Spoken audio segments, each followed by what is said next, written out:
Hello, and welcome to the Black Dice Society, Episode 3. Tatiana, Finn, and Desmond, as you all are leaving the tent, and now I am hearing myself through the voice of God. Perfect. As you all are heading out, Desmond, as you are trailing behind, you feel someone gently grab your hand. Just slide their hand into yours. Hey, wait a second. I know you.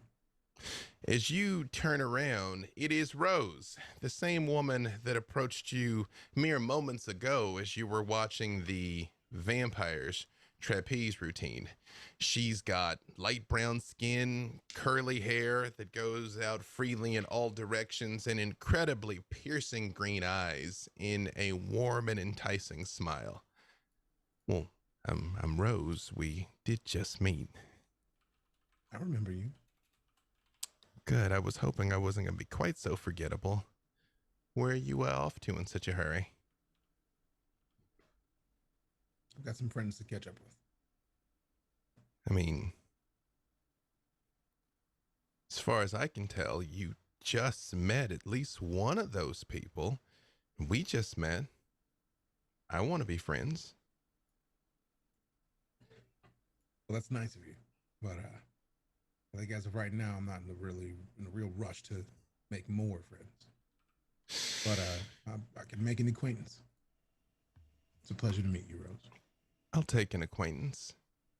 Look, I know we don't have a lot of time, and this is going to sound stranger than I mean it to, but this is a place of oddities. Anything you want, Desmond, I can give you. Anything you want.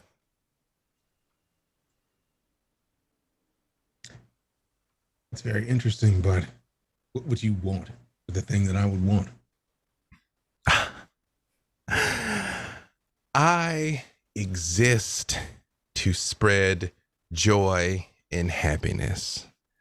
I go very far back with Isolde, the woman who runs all of this. She would not be who she is without me. And I would love to help you become who you're going to be. It's definitely intriguing and interesting. But to that, I would ask, why me? She reaches up and she touches kind of the frill of your collar, which is still soaked with blood, despite your best efforts to clean it. And she says, I think you are interesting. I think you have lost something. More accurately, you're missing something or someone. Maybe I could help you get her back. I promise you, I am not the jealous type. And she gives your hand a little bit of a squeeze.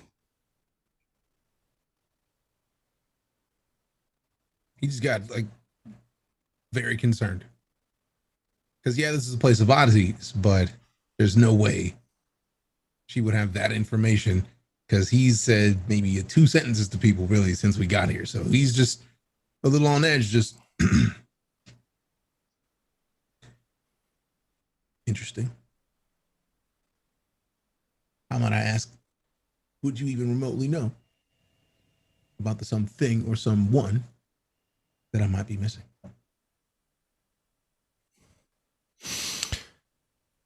Oh, Desmond. Perhaps if you had not been arranging for so long, things could have been different. Perhaps it could have been you standing here next to me, being bound together. Oh, sorry, that was probably cruel of me. I lose track of time in this place. That all must be very fresh for you. Nothing is fresh for me anymore.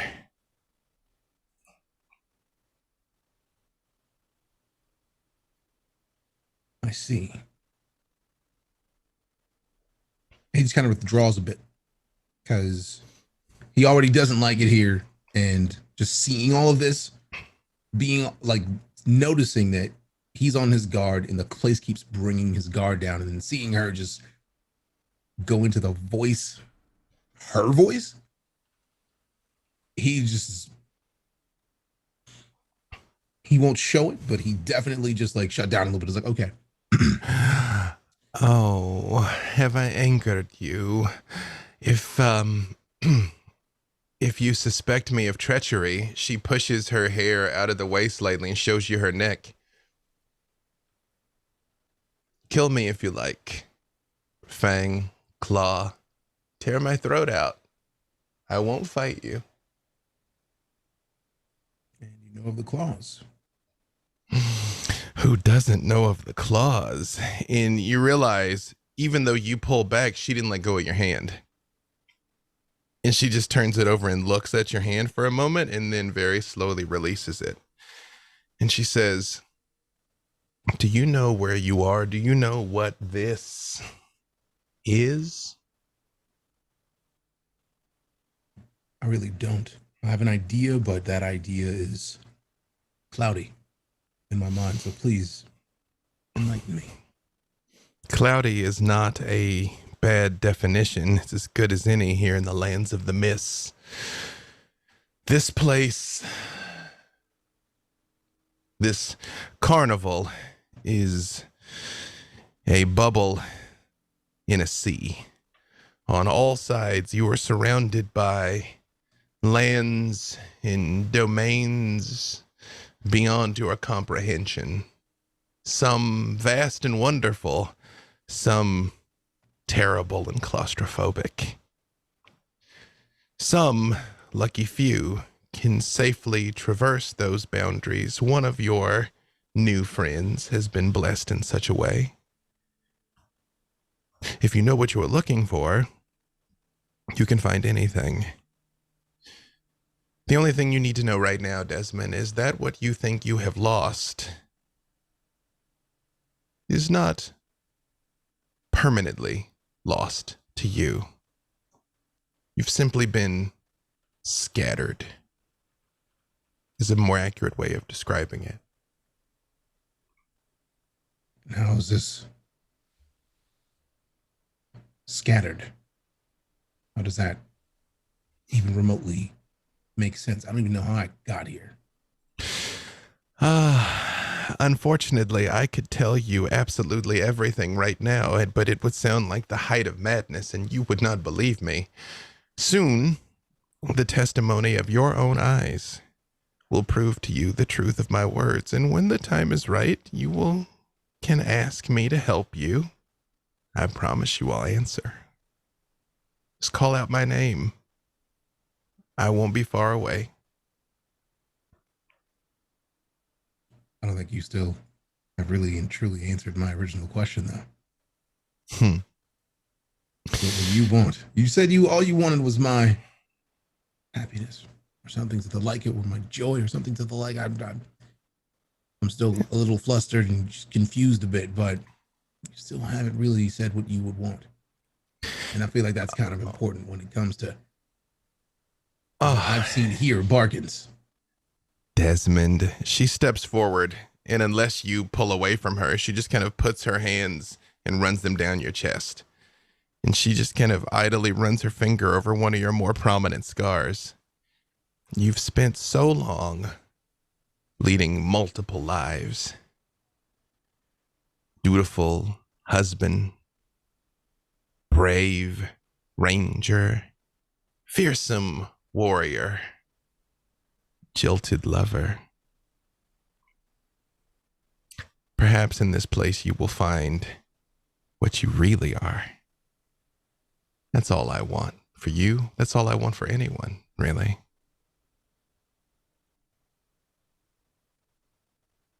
There's one more thing you need to know. And right when she says that, you hear a crash and screaming and horrifying noises coming from a nearby tent, Desmond. And a yelp that sounds disturbingly like Brother Uriah's. And in the moment you whip your head and look and turn back, she is gone. And hello and welcome to the Black Dice Society. This is episode 3, The Banished Grief Part 2. This is a game of Ravenloft, which, unlike other D&D settings, is a game of horror and various different kinds of horror. As such, you almost certainly are going to encounter some content in maybe this episode, definitely in subsequent episodes, that might be disturbing. So I warn you to be prepared there. If I think something is definitely unusual going to happen, I will try and warn you, like especially if there's going to be yelling and screaming and things of that nature. The cast and I have our safety tools in place. I am aware of everyone's lines and veils. There's a system for them to let me know if something is going too far. So buckle up and enjoy this ride with us. But at any point, if it becomes too uncomfortable and you need a moment too, I understand. You just jump back in when you can. Now, with this firmly in mind, let us meet our cast. And I will go in the order in which they are on our screen here, starting with Nahara. Hello, everyone. I'm Nora Ibrahim, aka Norological, and tonight I am playing Nahara, your fallen Azamar reborn undead warlock. Those are all some of my favorite adjectives. Just so many words, so many nice words. I love. Brother Uriah. Hello, I'm Mark Meir. I'm playing Brother Uriah Macabre, priest of Ezra, cleric of the grave. Finn. Hello, I'm Tanya, known as Cypher Tier, and I'm playing Fen, your Drow Dumpier Blood Hunter. And a special thing, since we probably won't get a chance to do outros, is that next week I get to roll dice again with the guy that's under me at least on Zoom call, DJ Knight, as a Kemba. So I get to roll dice with him 2 nights in a row. I'm super excited because Into the Motherlands comes back. So I get to go from space to horror back to back. It's fun. You know, I sent eyeball spiders after you in the Motherlands. Mm-hmm. Maybe, we'll maybe now that we have a healthier outlet for terrible here at the Black Dice Society, maybe that means things will just be smoother in the Motherlands. I know you and Eugenio just sit there and chat while we're live. I'm on to you. It's true. Yes, Into the Motherlands Season 2 comes back next week. If you haven't caught it yet, please watch the VODs. Magnificent show. I am not on screen that one, but I am working behind the scenes on that one. So please do check it out. Sage? Hi, I'm Sage Ryan. I go by Not Sage everywhere on the internet, but tonight I am Valentine. Valentine is a reborn half-elf and an aberrant mind sorcerer. And the sweetest bean. Just the sweetest bean. Desmond. Hi, I'm DJ Knight. I am playing Desmond, a human ranger inflicted with lycanthropy. And I too am excited for not only rolling dice tonight, but also looking forward to rolling dice next week on Wednesday for the launch of Into the Motherlands. I've been anxious to get back to Akemba, so that's going to be pretty awesome. But yes, here I'm a werewolfy boy, so yay. And last but certainly not least, the person who is running tech for us tonight as well, since I intermittently mixed up people names and character names, I will say both Becca and Tatiana. Yes. Can I just start by saying, since you called out that I am running tech tonight, I am so extremely nervous and my heart is pounding. Everything's going to go great, but if it doesn't, as you now know, it's on me. I'm Becca Scott. You can find me on all the socials at the Becca Scott. And I would love if you followed my YouTube channel, which is Good Times Society, where I post all kinds of board game content and run a Call of Cthulhu stream. But tonight, I am Tatiana. I am Ergenazi Barbarian, and I wish to destroy all things except maybe Valentine and my new friends. Now, before we begin and get into it properly, I'd like to thank our sponsors. First is Die Hard Dice. Custom sets for each of our wonderful characters are available now. at the link that is hopefully being dropped in chat right now. You can use code BDS to get 10% off our sets and all sorts of other dope things. Our TeePublic store is back up. You can get Black Dice Society shirts, backpack, masks, pillows, anything you want is all available on our TeePublic. Again, hopefully all of these links are going to be appearing in chat momentarily. Secret Lab chairs. I love mine. It's like hanging out on the couch all day. We also are sponsored by Idle Champions. There's an Idle Champions gold chest code, which I believe the command is exclam chest for that one, to pull it up anytime you want. Thank you to Idle Champions. And last but certainly not least, we have a Patreon. That is where you can get early access to the audio versions of these episodes. We do an exclusive Patreon after show. I do a little DM tips segment. We also are going to be taping some bonus content with all the other characters that you will only be able to get there. And if we hit our funding goal, we are going to do a bonus episode, which currently the leading topic for our bonus episode is what would have happened if Nika had listened to them that day and left ahead of the wedding. How would this have all worked out? I'm sure it would have been fine. So yes, please do give a look to patreon.com/the Black Dice Society. Tiers start at $2. We appreciate your support. It literally makes it possible to do what we do. And with that being said, now on with our story.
Inside the Hall of Horrors, having been confronted by and simultaneously confronting Professor Pakali from the Bratislava Institute, Brother Uriah, you revealed to him that the hour of ascension had come to pass, which he reacted to rather oddly, saying that perhaps that means he could go home, he could return to Darkon.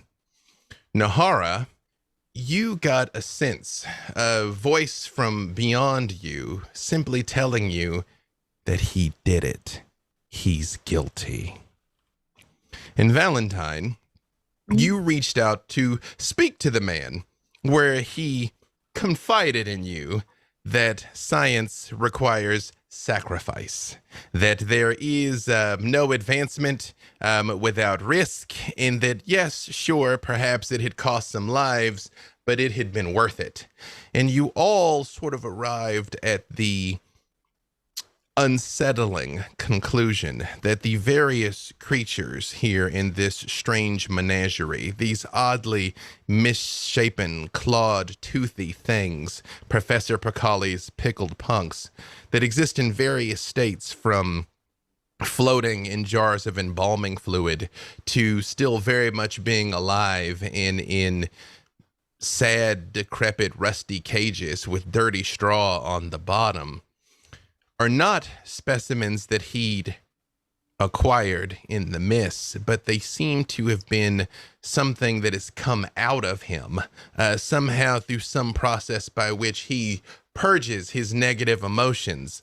These horrific creatures are born out of him, and Valentine, having struck him down with a mind sliver and cast him to the ground, the academic robes he was wearing began to rip and tear, and up from his back a creature began to extract itself slowly and painfully and looked up at all of you. Ah!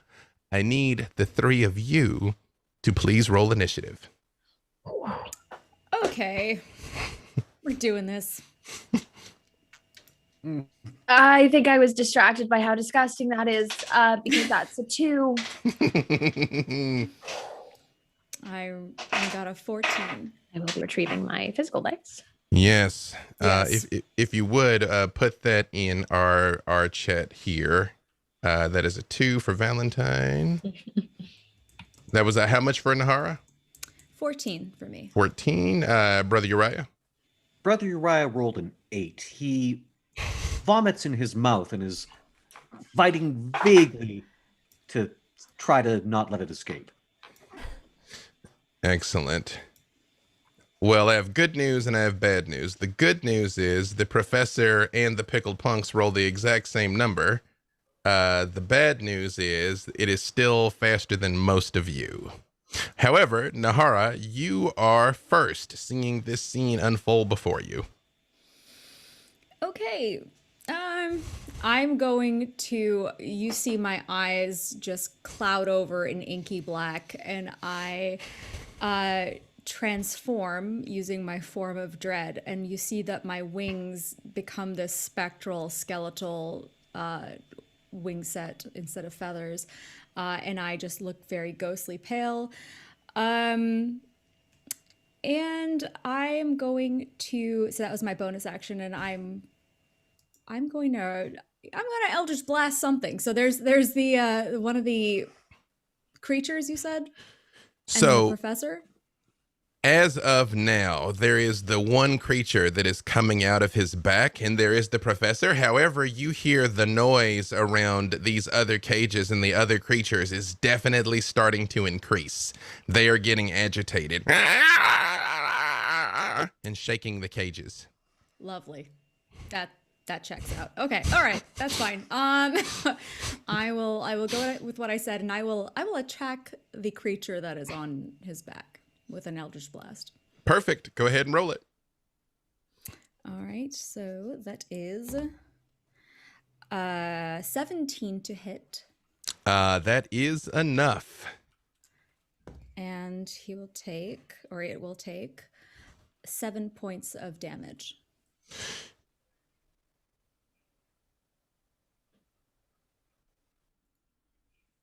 Perfect. Interesting. These are new creatures to me, so I have to see what's going on here.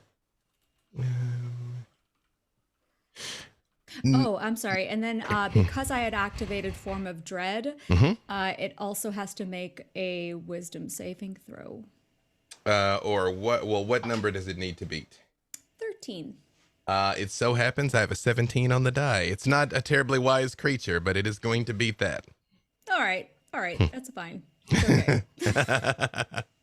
Nahara, as you shoot this thing, it goes, "Oh," and you blow a hole in it, but it goes, and energy shoots out in all directions.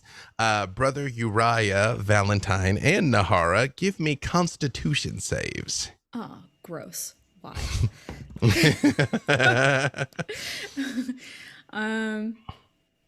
18 for me. 18? Probably Perfect. 18 as well. 18? Perfect. That's a 7. That makes sense. Is this an odd greenish energy erupts in all directions, which Valentine, you and Nahara simply steel yourself against, and it washes over you. Brother Uriah, it is foul. It feels like anger and jealousy, just pure negativity. And you were struck for 3 points of force damage. Very well.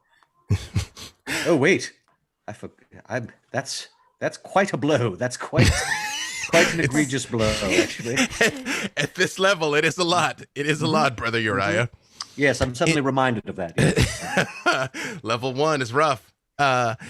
You all see Professor Prakali turns and looks at his back where this thing is still trying to extricate itself. And he stands up and he looks at you, Nahara, and he says, well, I don't know what manner of abomination you are, but I believe I shall have a closer look. And he jumps and tries to pounce on you, Nahara. What is your AC? 13.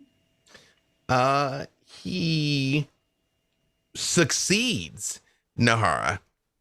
He grabs you and he looks at you and he's like, dreadful. And buries. Yes. Doesn't he also have to make a wisdom saving throw? You tell me. I'm not familiar with your ability. What is it that needs to happen? It's anybody that let's see. Yeah, once I think it needs to make. Oh, I'm sorry. I apologize. This is also new to me. It's when I hit a creature with an attack, it has to make a wisdom saving throw. And I have not hit him, so no. Go ahead. You hit the thing on his back. He buries his teeth in you, Nahara, and bites you but when he bites you, it burns. You all actually hear it sizzle as his teeth go into her flesh, and he bites you for 3 points of force damage. And he pulls back and you see it sort of sizzling and he says, yes, well, you all seem quite formidable. I don't know that I can handle this on my own. Lucky. No. I assure you, I'm not formidable. I'm not. Lucky for you, I'm not alone. And you see out of the cages, these creatures come pouring out in all directions, just kind of clambering over each other. And Brother Uriah, what's your AC? 18.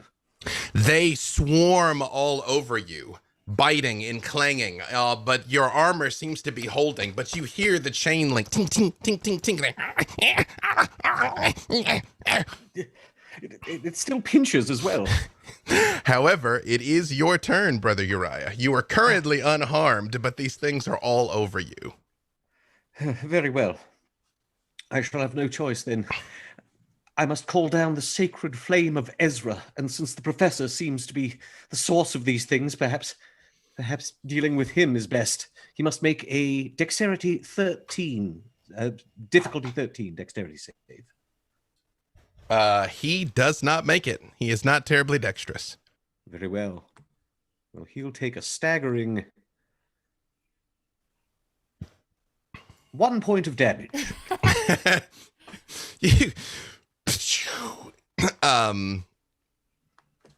The light flashes and he jumps back, believe it or not, Brother Uriah, and holds his eyes when you do this. And he goes, you'll pretend to God, and stumbles and falls out of one of the tent flaps right there in front of you. Because again, recall to set the scene, you all are in a very large tent. Inside of it, it is filled with these cages and jars and things. But I mean, in terms of the structure, it is just a big, old, worn, dirty tent. Valentine. Question. Yeah, yes, your brother. Right. I had attempt to stumble out of the tent myself with my movement. You am I restrained? Are you? No, you are not currently restrained. Are you trying to move in pursuit of him, or just getting out of this place? A little of both, I think. Yes. Yes. But I think the latter is more important to me. You see, he stumbles through the flap. You realize that is a valid way out, and Brother Uriah leaves after him. Valentine, these things are still mostly all over Uriah. Some of them are still on the ground here in front of you. Yes, I'll make sure that I can get within around like the tent flap site of the professor. Mm-hmm. And I would like to just cast Chill Touch Mm-hmm. on him, on the professor himself, not on the creature. Okay, Perfect. Have at it. which is just going to be a skeletal hand that just kind of grabs him in the hopes of just being like, and that is a 23 to hit. Chill touch is the most misleading spell in the game because it is neither touch nor is it chill damage. It is a ranged necrotic spell that is called chill touch. Absolutely correct. It's like chill touch is neither chill nor touch. Discuss. Yeah. I assume a 23 hits. That is enough. Yes. Excellent. That'll be 6 points of damage. Necrotic damage. See, he and like falls down to his knees there. Mm-hmm. And Valentine, you hear what is becoming to be a familiar voice in your mind say to you, that was delightful. Tell me, would you like some help with all of this? Don't hurt the ones that showed up with us. Yeah, yes, okay, sure, yes. No, I wouldn't dream of it, no. Gaze upon a tiny taste of our true power. And Valentine, in the midst of all of these floating monstrosities here that look like various blobs of things, you notice most of the ones that are in the jars aren't moving. They probably were dead before he pickled them, although there is some motion in some of the cages, but for the most part the jars are still. Your eyes fall upon one that is not like the rest of them.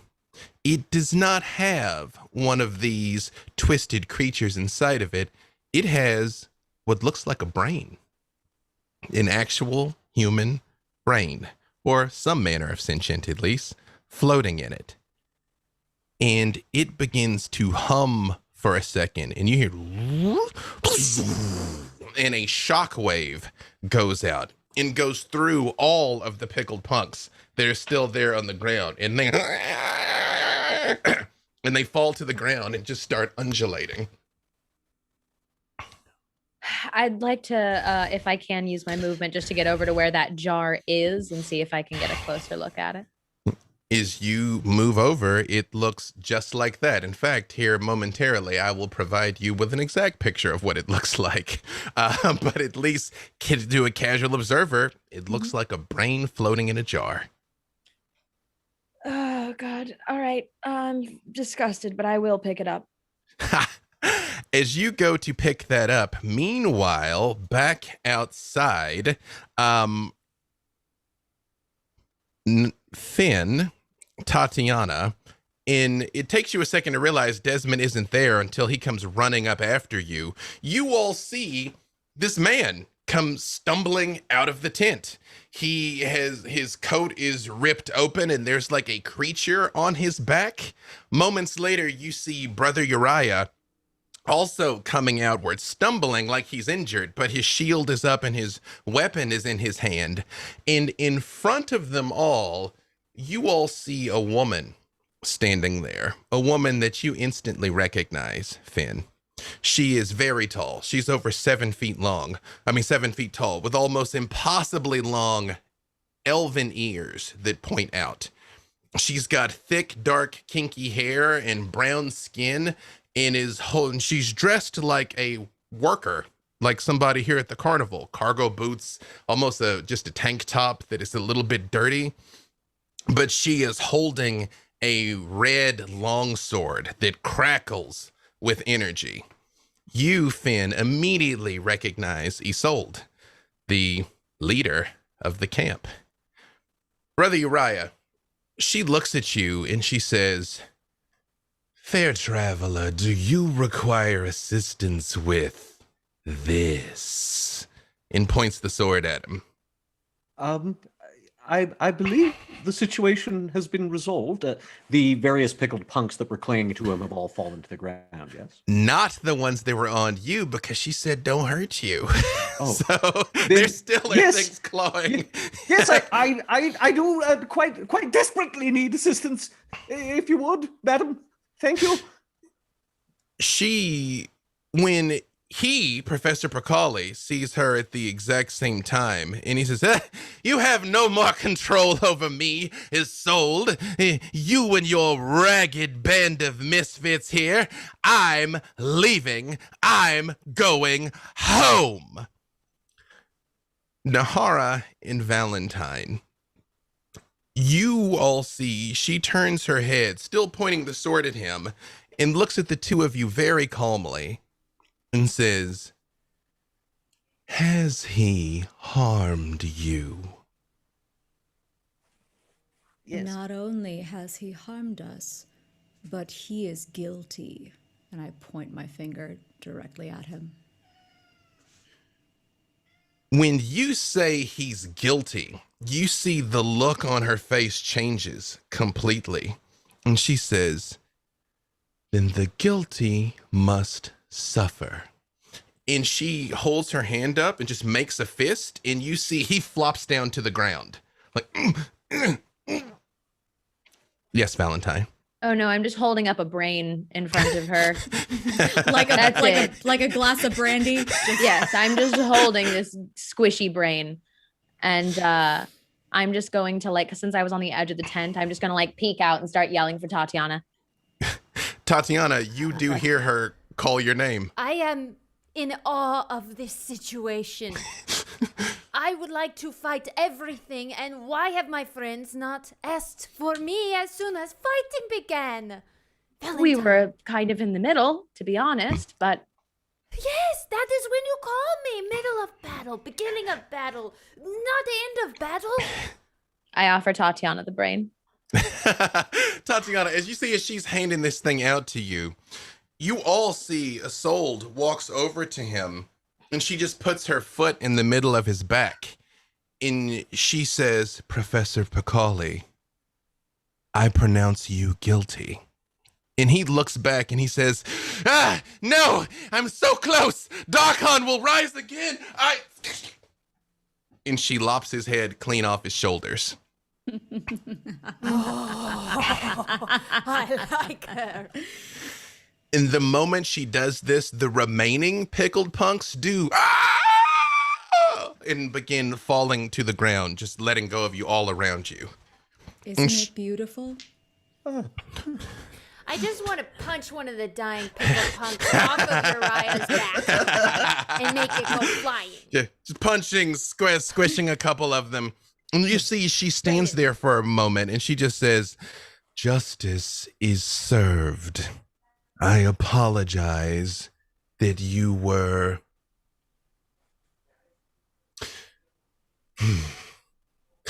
unduly harmed under my watch, travelers."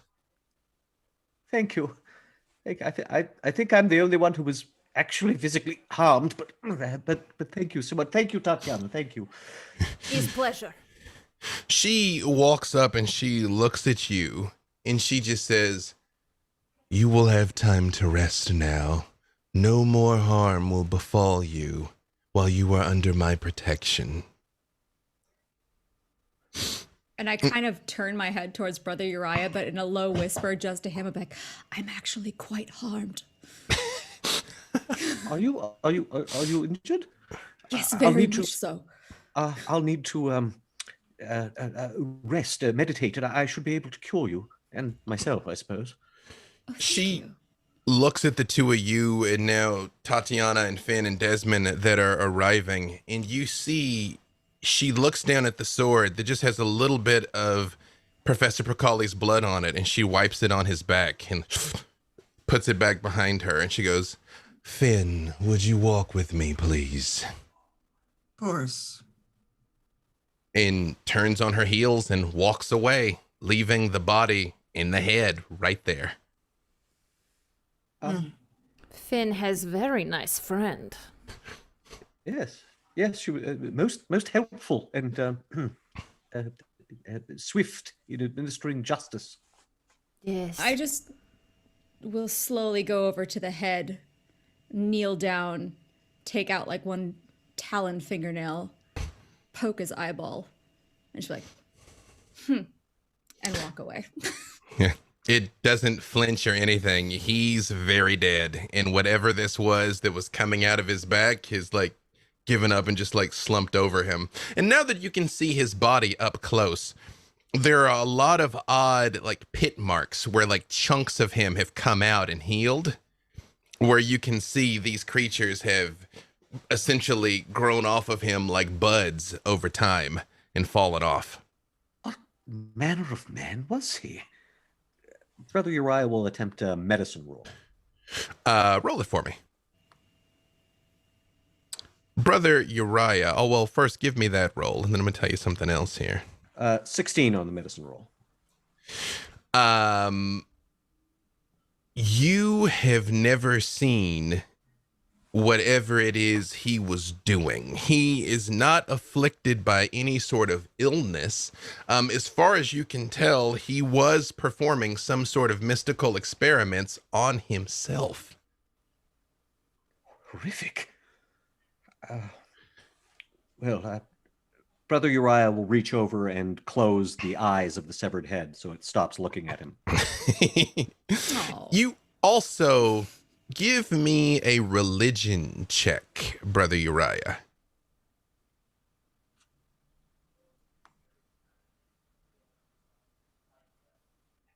That's a 19. You see as Valentine is holding this jar in her hand, showing it to Tatiana. I hold brain. I've passed it. You are immediately aware that is undead. I see you looking. Here, it's for you. A gift because you were hurt. Yes, I don't mean to alarm anyone, but that brain is most definitely of an undead nature. It's likely... It's definitely not alive anymore. No, it's it? Undead. It's likely still conscious. How do we get information from it? Can you beat a brain? Those who are more powerful than I of my order could speak with the dead, but again, this is undead. I'm not sure how we communicate with it, or even if we should, perhaps we should put it back on the shelf, yes? Or perhaps take it with us. Take it with us. Valentine, you hear, oh, yes, take it with you. Certainly, that's a capital idea. That's a terrible idea. No, this is just in her good head. idea. Oh, no. Brother Yeah. Uriah just says that out loud as a terrible idea. Well, because I have a few questions. I mean, I knew, I won't disclose how, because it doesn't really make any sense, but I knew he was guilty. I just didn't know what he was guilty of. Brother Uriah, sorry, Nahara, I don't mean to interrupt. I will say, from what you have detected about what Professor Pacali was doing, you detect no hints of necromancy, and you get no other sense of undead from the pickled punks. These things were alive, and the ones that are in the jars are dead. The only hint of undeath you get is that brain in that jar. And of course, some of my traveling companions. Yes, also. Yes. You know, as one does. Yes. Yes, Message Tatiana. Okay. What would you like to say to her? Just, we're keeping it. We keep. We're keeping the brain? I say it out loud. if you all think that's best, but I really would advise against it. Yes, We well, I have keep so many religion, then. questions. Yeah, I have so many questions. And I think that would actually, I don't know, just keep it around. I don't see any other, it might be useful. I'm going to put it into Nahara's hands because I'm not like a hold on to things and be responsible for things kind of barbarian. Okay. All right. I have Great. I have put a picture of what it looks like in our chat. It looks like a brain that is floating in a jar of yellowish fluid.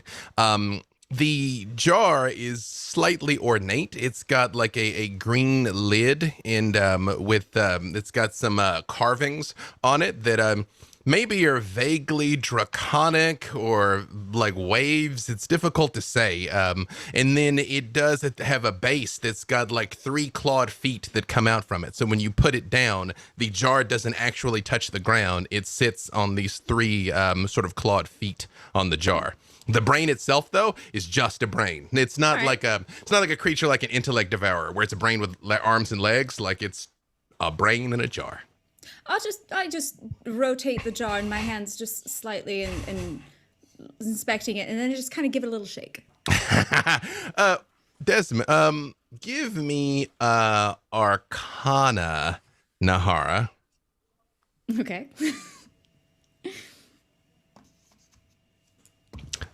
Yes, OOC, Becca, if you have the ability to drop that in there, please feel free to. 17. 17. You are aware that this thing is aware of you, Nahara. You don't know how you know, but it knows you're here. It knows all of you are here. It doesn't say anything. It doesn't move, but it knows you're there. I stop. I just hold it in front of me and give it a little side eye. Like, I know you know. If there were a way for a floating brain to #act natural, like that's what it's yeah, that's what it's doing in the jar.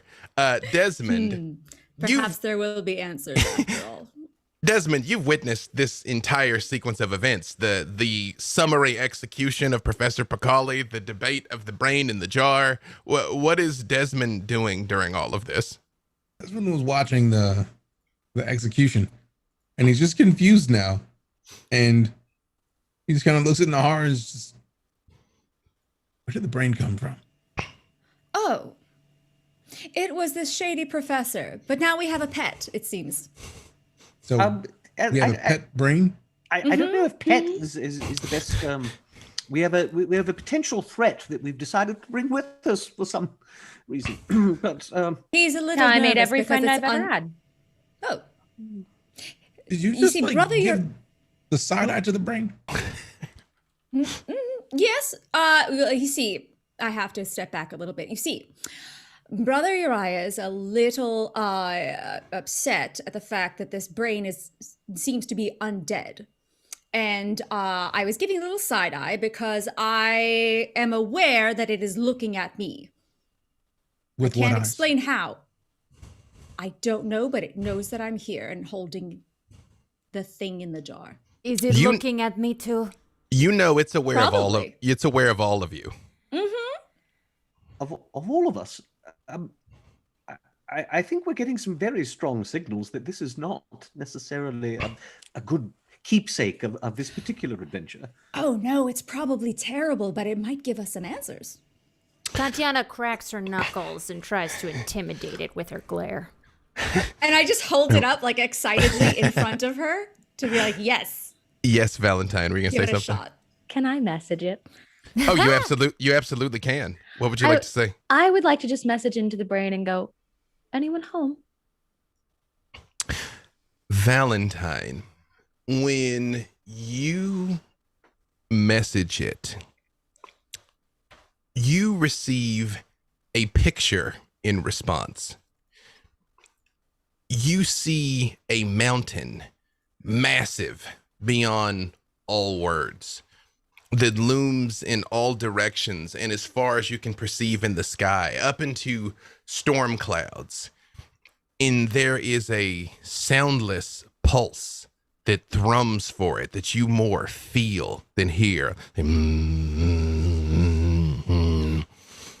misshapen shadows crawl along the fissures of this mountain. And you are certain you have seen this mountain before. And then nothing. I say nothing.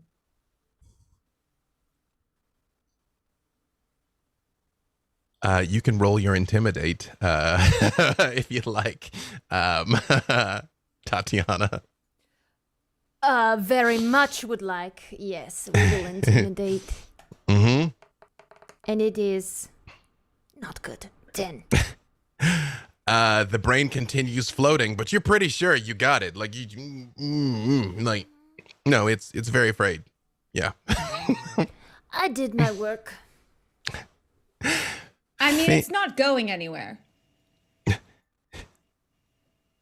I suppose, but I think we should be cautious around this thing. When you say that, you all hear that thunderous plodding step that you heard before. And Eremos comes around the corner with his hammer on his shoulder.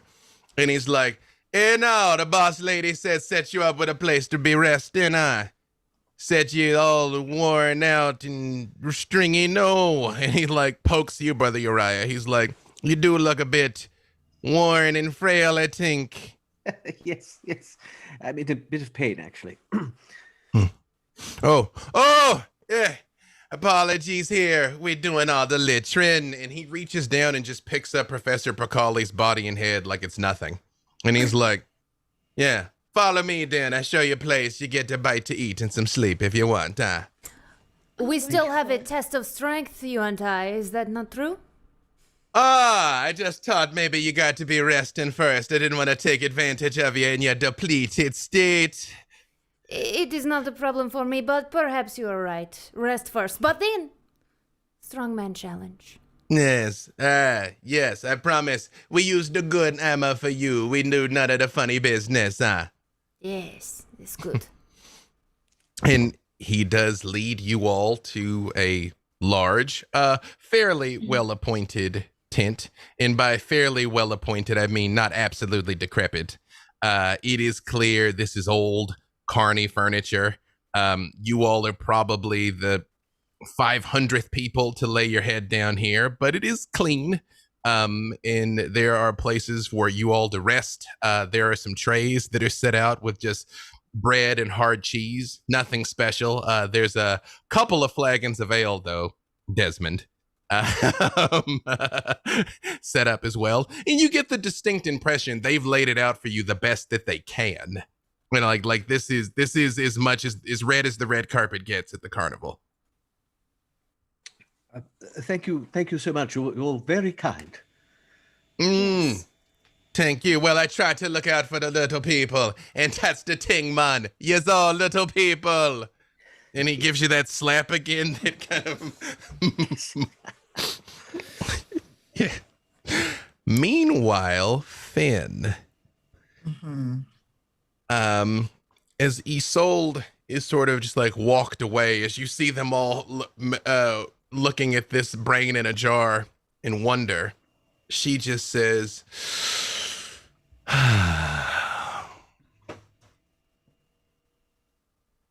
"What do you make of these travelers, Finn?" Well, Brother Uriah and I have a bond from when I saved him when he was a boy. He's good-hearted, strong, a little bit scary at times of his shadow, but when the moment happens, his heart will be there. He's wise. There is great dangers in the shadows here. Well, he would know best, seeing as how he almost got taken by them as a child. What of the others? Our fallen Azamar intrigues me. I don't know her well enough to gauge whether she's a friend or foe yet. But she's seeking her past, as many others have around us. And hopefully she can find it. She seems displaced more than the others. She is. There's something. She was far too ready to bargain for even a sliver of a memory or a scrap of something that could have given her who she is. Litwick Market, right? Yes. Those accursed fae, they dog at our heels and vex me at every turn. Every time we scatter them, they simply return like roaches when the lights go out. Well, I can always make a visit after breakfast. If you feel like engaging in some light calisthenics, sure, but we both know they'll just come back. True, but I need some form of amusement before we set out again. We will be raising stakes soon, but I will talk to you more about that later. I'm still more interested in hearing your assessment of these others. Tatiana, I like her. She's bold, strong, and loyal to a fault to Valentine, who... she's sneaky. There's something about her that gets my hackles up. Is she guilty? And she does put her hand on the hilt of the sword when she says that. No, she's not guilty. She does not need your justice. And I'm sure after your exemplary display earlier that if she was guilty, she wouldn't do it here and let you know. As of yet, she gets to live. I suppose that is all we can hope for, is one more day and one more night. Yes, Pakali had been an irritant for some time, but he'd done his job. He was contributing, which is all I ask of anyone, as you well know. But I cannot abide by someone who would harm our guests. True. We were drawn to the main tent as Tatiana was enamored of our vampire. Ah, Amelia, how did she like the performance? Oh, she loved it. I would rather show her what a real Dhampir can do. In time, I am sure you will show her your true self, as I have helped you find your true self. Not this casual representation fit for genteel company. And she does stop and sort of like smooth out your sleeves. Yes, well, I think if I were to show my true self at this point, I would shock Brother Uriah into an early grave. And I don't know about the others. I think Desmond and I are more kindred spirits in that sense. What of him? Speaking of a true form, I sense a duality in him that is puzzling. The wolf, the beast resides in him. She looks up at the sky and she says, I believe we do have some time until the full moon. The new moon is but a few nights hence. Should be safe until then, but be aware, if you travel with a lycanthrope, they leave but fear and misery and pain in their wake. Yes, but his control is nothing I've ever seen before. Until his family and his friends were threatened, I would say that he has a will of steel, or worse, or better.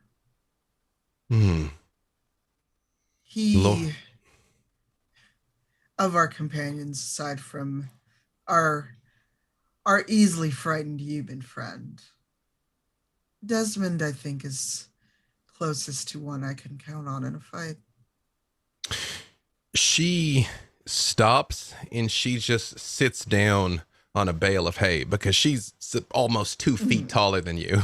So yeah, she sits down where she can look you in the eye, and she actually reaches out and takes both of your hands. And she says, be careful, Finn. You share a bond with those you travel with, a bond closer than blood. Choose well who you share the road with, lest you carry them forever. Well, we know how good I am at keeping bonds, don't we? This place. It used to be such a place of wonders, and now in many ways I feel bound by it. For all of my victories and scars, I deserve more than a nursemaid's duty. And she does hold your hands up, and you see, like, she breathes deeply. It's like, but you help keep me rooted in who I was. And I can never thank you properly for that. It is my honor and my duty. And I lean forward, actually, and rest my forehead against hers. And it keeps me sane as well. She absolutely lets you do it. And you notice after just a moment or two, she tenses slightly, like almost like something has made her uncomfortable, like something's poked her in the back. She goes, yes. Well, you know exactly what you mean to me, Finn. I do.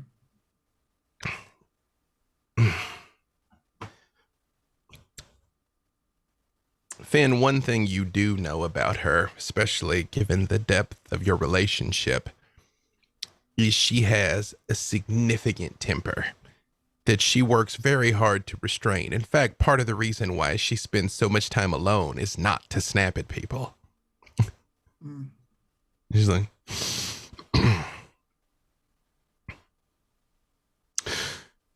we do need to raise stakes soon. But there is something I need that perhaps these travelers might be able to assist with.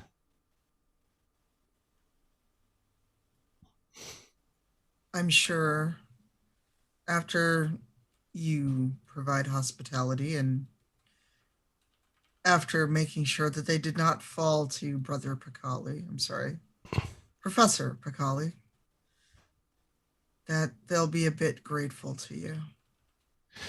She does pull you slightly closer, and she says, the path that you will follow is treacherous, as are all the paths we follow. Might I ask you to keep me company for a time before you depart? You never have to ask. And we dissolve. As does anyone want to do anything during the long rest or before the long rest, especially because at least two of you don't actually have to sleep? Yeah. Just before our long rest, I'm holding up this brain in a very elaborate jar, and I say, do you suppose we put a blanket over it like a sleeping canary? Yeah. What do you think? I don't want it to watch me sleep. It's Sure. strange. It's rather disturbing, isn't it? Yes. Knowing that it actually is watching us. Valentine, you hear Tregrum's voice echo in your mind. Oh, they are adorable. It doesn't have eyes. Why would covering it up stop it from seeing? Let them out. They're fun. Come on. I like them being scared of it. Oh, yes. Shh. Yes, definitely. If there's like a trunk in this room, I'm going to put it inside the trunk and then put blankets over the trunk. Absolutely. Right, There's absolutely such a place. It's good. No way to see now. Perhaps at some point, if we are insisting on this being our unofficial mascot, we might invest in some sort of lead-lined case. Doesn't anyone just have a bag on them? We've got the trunk for now. And to carry it with us, I am fairly certain the brain in a jar can't take us. My weapons are too sharp for a bag. They would rip holes. I have no need for such a thing. It just fell here. So, no bag for me. I'm sure that the carnival might be able to lend us such a conveyance, but Nahara, in the meantime, I might bind your wounds before we rest. I won't be able to magically heal you until then, but I am somewhat skilled as a surgeon. Oh, thank you. Well, you do that. How did we get here? What is Good happening? question. Well, you've come from elsewhere, clearly. Yes, very far away we come from, right, Valentine? It would appear so, yes. I am going to be honest with you. I don't entirely know where we've ended up. No. It And is- I wasn't speaking metaphorically. I quite literally fell here. Like from sky. Mm-hmm. And you know nothing of before that? I mean, I wish I did. That's why I went to go seek that woman's advice, but she turned me away. You poor You know- creature. You should speak to Carador. He is very good at what he does. Yes, it seemed like you were having quite a good time. No, I just learned. Oh, yes, the rather tall fellow with the horns, yes? That's the one. Yes. Well, in any case, Did you the fact find that what you were looking for? Well, I would like Brother Uriah perhaps to take a look at something for me to heal as well. I don't know exactly, but there is something that burns on my back. Yes, This of is course what I can do. Carador told me of. That rose symbol. I was Where? Well, I noticed it, and I She didn't know whether that chases was herself in circles, trying to look. Oh, yes, if you could just hold still. Yes, it is quite clearly a rose. It appears to have been branded upon you. How did this happen? It will make me too angry to tell you again. So But that was Carador has told involuntary. me it was some evil being riding on a horse, not living, in my opinion. And he said I was an admirable foe or some such thing. He would bring me death, a warrior's death. But Yes. I as shameful as it is to say, I do not know if I am ready to fight him just yet. I see. I would, Nahara and Brother Uriah, give me perception checks to see if you notice something the other two are already aware of. 15. 15? 23.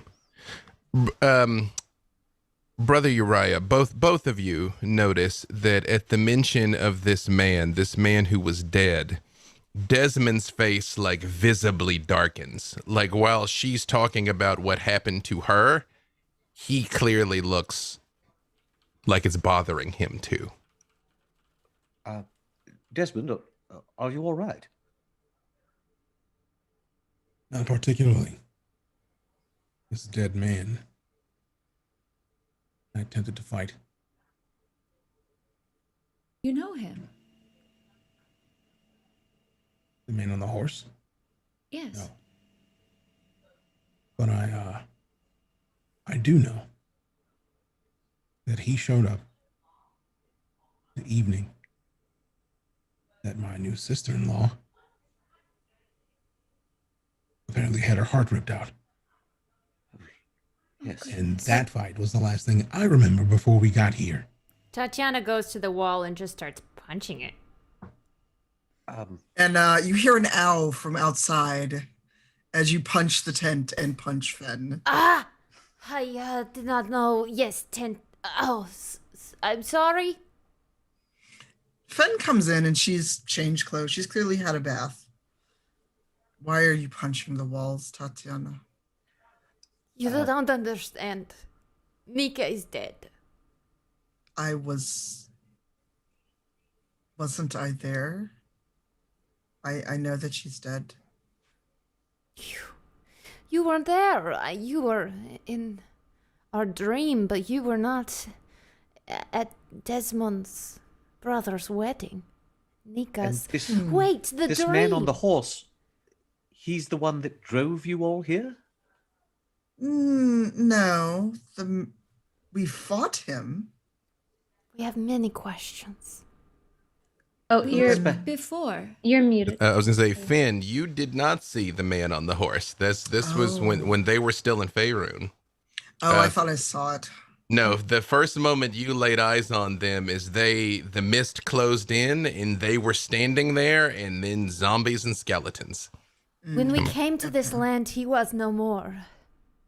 Well, he's probably too afraid of a warrior like Tatiana. No one drove us here. We were in the middle of it all, and then we were here, quite simply. There was no time of transport. There was no path to getting here. We were just here with you. But we saw you, and there were sisters. The sisters, they know. Yes, the house. We all remember that. We all have a vague memory, but none of us remember for sure, yes? So we are all here inexplicably, yes? Yes. Well, And not me. well, except for you, of course, Fen.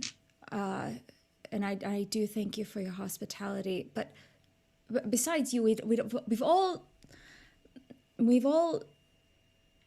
managed to arrive here inexplicably, and we all somehow know each other. Is that right? Yes. Yes. I remember all of you from the house with Weathermay Foxgrove twins, and Tatiana, that axe upon your back.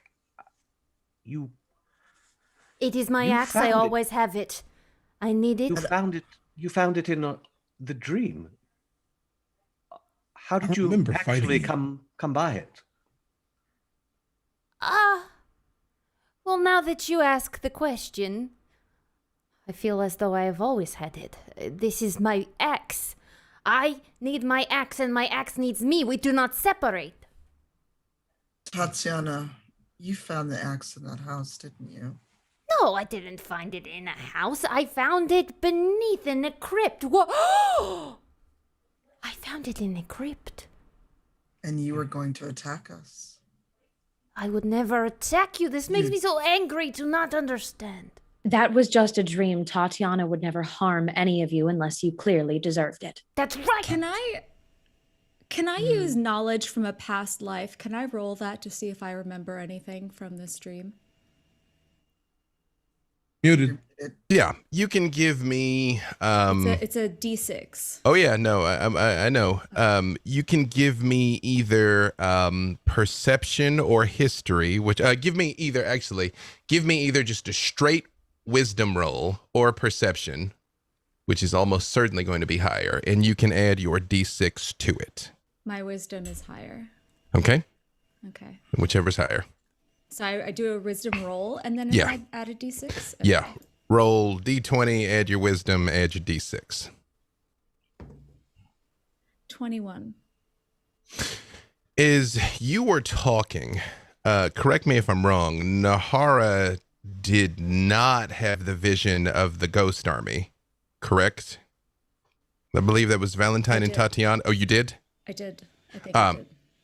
Then you recall this vision of this woman worn and haggard with nights that just look exhausted and covered in mud and blood. And she's like, just a bit further, push on, push on. And they're like, ah. She's like, I said a bit further. Ah. And they all go riding forward. You remember a house? There were two young sisters. One of them was a scientist of some sort and the other a warrior. You remember Tatiana and a woman sort of comparing how easily they could lift these heavy boxes. You remember crawling under a house and being covered in bugs, biting, stinging, terrible things. You remember seeing a man with a hole punched clean through his chest, with a blue flame burning where his heart should be and a blue flame in his eyes. And you remember Tatiana holding this axe, wild-eyed with rage, and Desmond and Finn both trying to corral her while seemed like she was losing control. And you remember these two young women saying, outsiders, you're not supposed to be here. Go, but come back, find us, and you must. And then there's nothing. Yes, I remember it. I remember there was a woman leading an army, and we arrived at a house, and there were two sisters. And we had explored part of the house, and yes, that's where Tatiana, that's where you found that axe. I remember it now. I remember it. Yes. I remember something. Not only that, as she says these words, the memories start to coalesce in all of your minds, and you recall what you recall, quite frankly. But the other piece of information, Nahara, you've got is that was the warlord's axe. That ghost, that man, that's his weapon. Tatiana, you have his axe. That is his axe. It is my axe now. No. It belongs to him, and he's going to come after it. It's not the same. It's not the same man. I need this. This is what makes me the warrior that can fight the one that put this mark on me. Tatiana, you are brave, and you fight unlike anyone that I could remember, but that axe belongs to him, and he's not going to just let it go. What would you Tatiana's suggest that she does? Backing up towards the edge of the tent and glancing at the opening. I'm going to step forward and go, what do you ask her to do? Send him a letter and track him down and say, sorry about your axe, please take it back? Or I don't have the answers. I'm just kill him. Valentine. Must you be so crass when you see that Nahara is upset? Nahara is upsetting me. Valentine must defend as I defend Tatiana? her. This is my axe. You will not take my axe. Yes, perhaps we should just table discussion regarding the axe for a moment. And I must ask, where is it that you came from? Driven away from the wedding, or at least fighting with this man on a horse. What lands do you hail from? Of course, we must be near to Faerun. This name means nothing to me. Not to me. Well, It is a joke. You know a Faerun?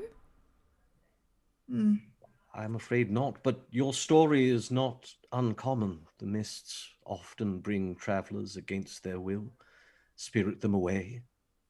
Sometimes they seek to return to their lands. I've heard very few stories of anyone being successful. Usually they settle here in a city or town and try to carve out a new life. So we're far enough away from Faerun that no one's ever heard of it. not if they're from here. No. Interesting. Valentine, I don't know the best course of action. I just know that there will be consequences for Tatiana taking that axe. That is all. Somebody has already branded her back with a promise to kill her. And if the suggestion amongst the group is that she drops the thing that could potentially protect her from that, you're not going to have to fight me for it. But you act as if I had a choice. This ex has chosen me, and I cannot let it go. If you wish to take it, you will have to kill me. I did not say let it go. I just warned you that he will be coming back for it. Okay, it's fair, I am warned, but I do not think we should discuss it further. Brother Uriah, you can give me history or religion. I'll go religion.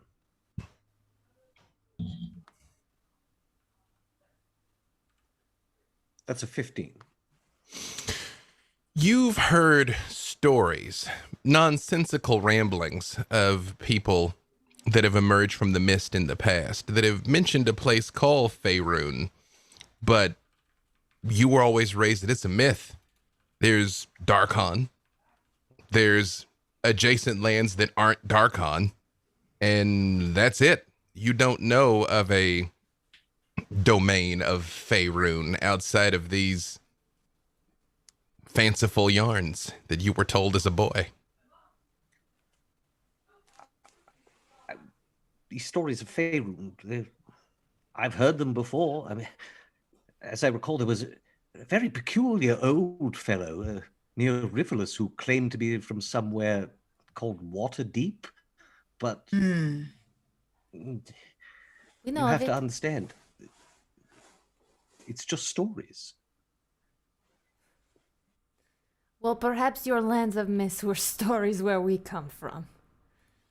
Well, I can tell you where Brother Uriah and I grew up are not fairy tales.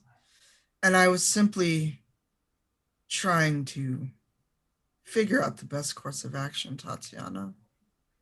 No one is asking you to lay down the axe, and we're not going to fight you over it. You see her shoulders visibly drop. And you've already punched me once.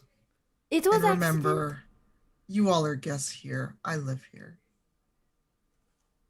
I'm doing my best to assist you. And we thank you, Fen, of course. Thank I you for your feel that- kindness. Of course, we came here. Some of you know each other. We know each other, but I feel that something brings us together more than just this shared memory. I feel we are meant to know one another. We are. I meant it Desmond, when I said I would protect you. But I need the axe to do it. Fine. As long Do what as you will. if you know the risk that it carries, I can't stop you. And to be honest, I think that if there was anybody able to take on that responsibility, it would be you. I trust you. I know this is all strange, and we're all trying to figure out how this all somehow can possibly make sense to all of us. But I am a woman of my word, and I will say that I trust all of you.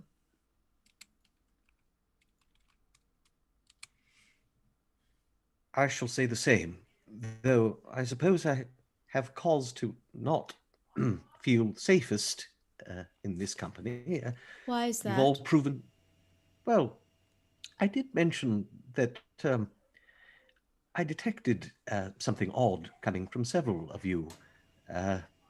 Perhaps that explains why you enjoy that brain so much. And to be fair, I'm not sure that axe is going to be any more dangerous than the undead brain we've all decided to bring with us without nary a word of objection. But still, you've all proven to be, well, decent folk thus far, and I hope that will continue. Brother Uriah, upon our first meeting, I had given you my word that I wouldn't cause you any harm, and so you have nothing to worry about. Indeed, and I shall take you at your word. Brother Uriah, give me a medicine check, please.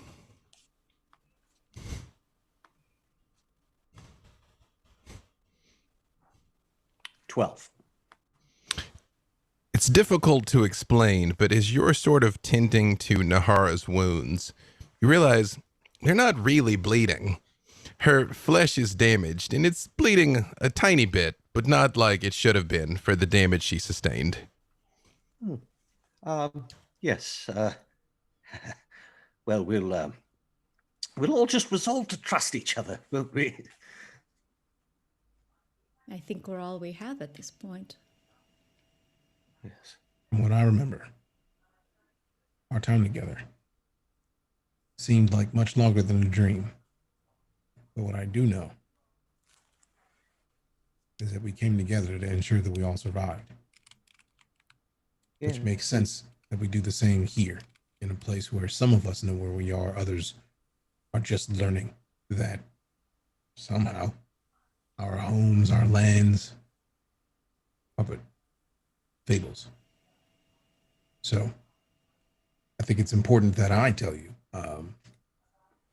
At the carnival, before I got to the tent, I was approached by someone who mentioned to me that this place, I can't remember her exact words, but she said it's something to the like of an island. That there are many places near it and surrounding it.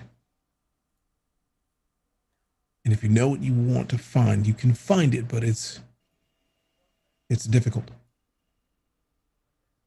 That may explain why some of us know where we are, some of us don't. I don't know if it does explain the dream, but we are connected through this place somehow. And it makes sense that we stick together now. Because if I remember what happened in that dream, we came together when it needed to matter. But I do remember those twins. And I would like more information about where they could possibly be. They did say find us. I remember that.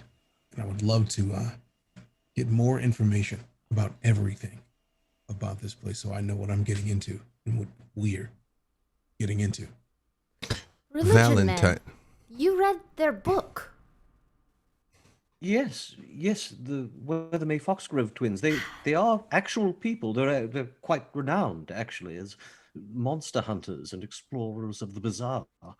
They're actual people, and they do strive to do good. If they need our assistance, then perhaps this group has a higher purpose. Okay, plan is set. Find sisters, be team, go home. Valentine, you feel Tregram stirring deep inside.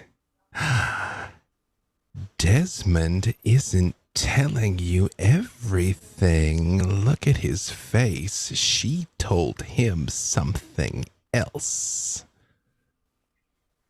I know. What would you suggest I do about it? Well, I mean, I know how I would like to handle it, but I realize we're among friends and we must behave ourselves. Perhaps I have learned this from you in our short time together, that perhaps the best way to get what we want is to ally ourselves with what he wants. What if what I want is him dead for killing Nika? Oh, well, that would be much easier to do. Simply wait till he falls asleep. We'll slit his throat and be done with it. But if I might pose a counterpoint, he could be so useful to us. How? Tatiana is a fierce defender, but if you don't mind my humble opinion, the existence of actual affection between you two complicates things. If he is simply a weapon to be unleashed, what matters it to us if he were to be maimed or killed?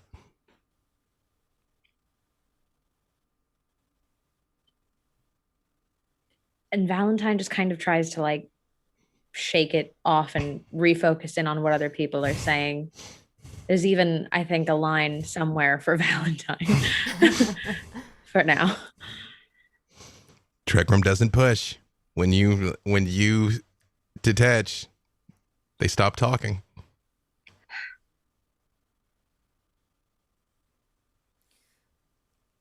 Desmond, you know, I promised you I would watch over while you sleep for your safety and everyone else, and I meant it. It's fine. I'll take first shift. Does Desmond know whether or not the night that they had the wedding was a full moon? Pretty sure he would like have. I would say I would say that's the type of thing you would keep track of, and quite frankly, Armand wouldn't have scheduled the wedding on a full moon. He kind of knows what's up. So it was. I would say it was about a week ahead of the new moon. What is that, waning gibbous? I don't know. Forgive me, internet, if I'm saying it wrong. But a week before the new moon. You say you want to watch over me while I sleep. And I get that. That makes sense. You think I would kill my newly crowned sister-in-law, I don't think you would. who I bound in their wedding. The only time I've ever been even close to losing control since I was but a child is on a full moon. And even then, I'm pretty decent at controlling my myself. So my guess isn't that I killed her. If you want to believe that I killed her, by all means continue to, but the last person in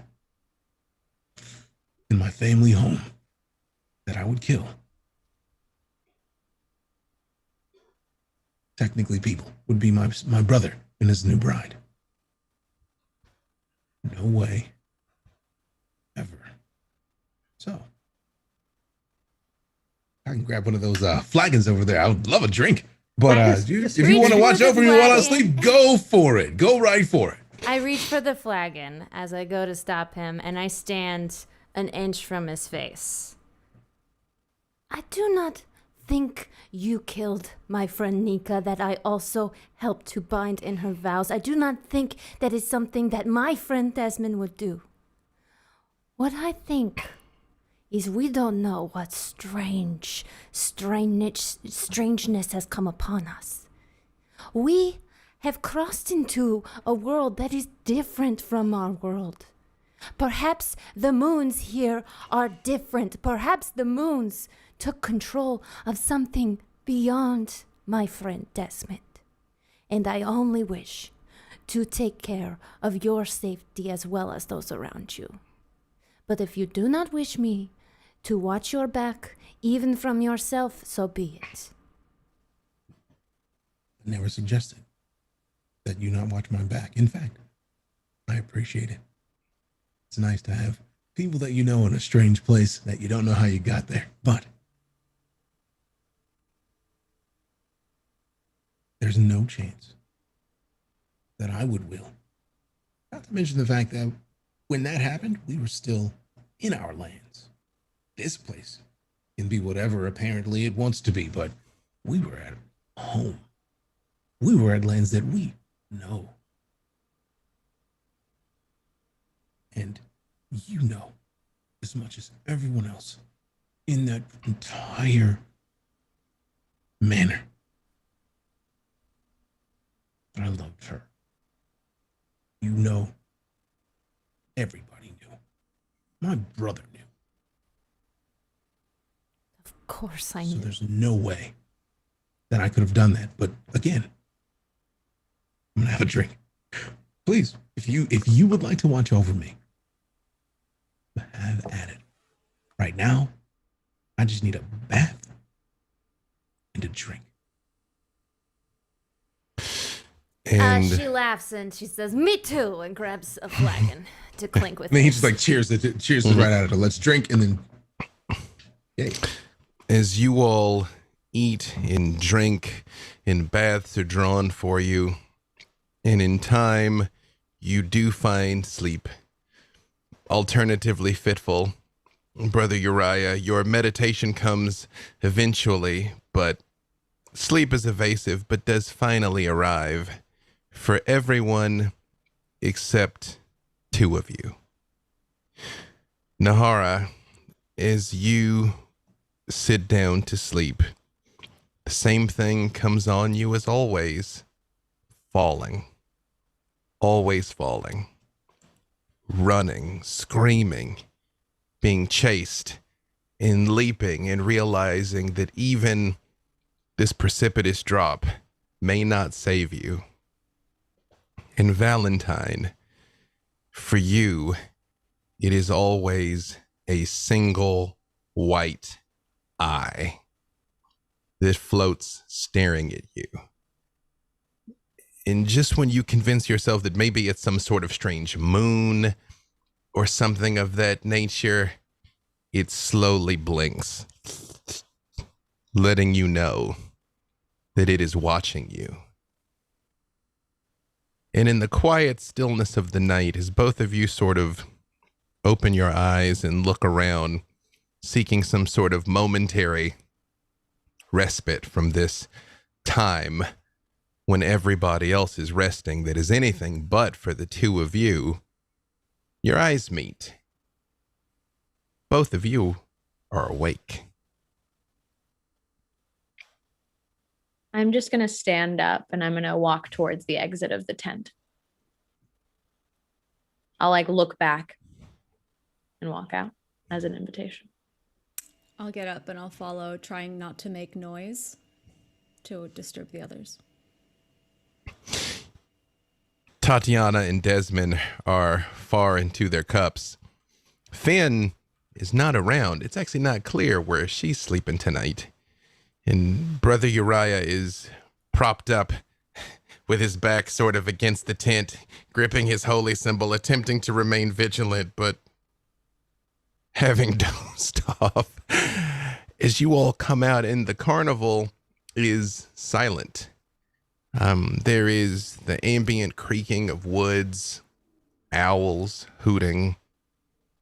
You can see the lantern of perimeter sentries far away, keeping out whatever might have wandered out of the mists, or whoever might still be following them with the Litwick market. But out here in the cool, misty air, you two are alone. Well then. Seems like we have something in common, doesn't it? It didn't hit me at first when Brother Uriah was uncomfortable, but seeing you not being able to sleep, I figured it out. Now I have a question. Between friends.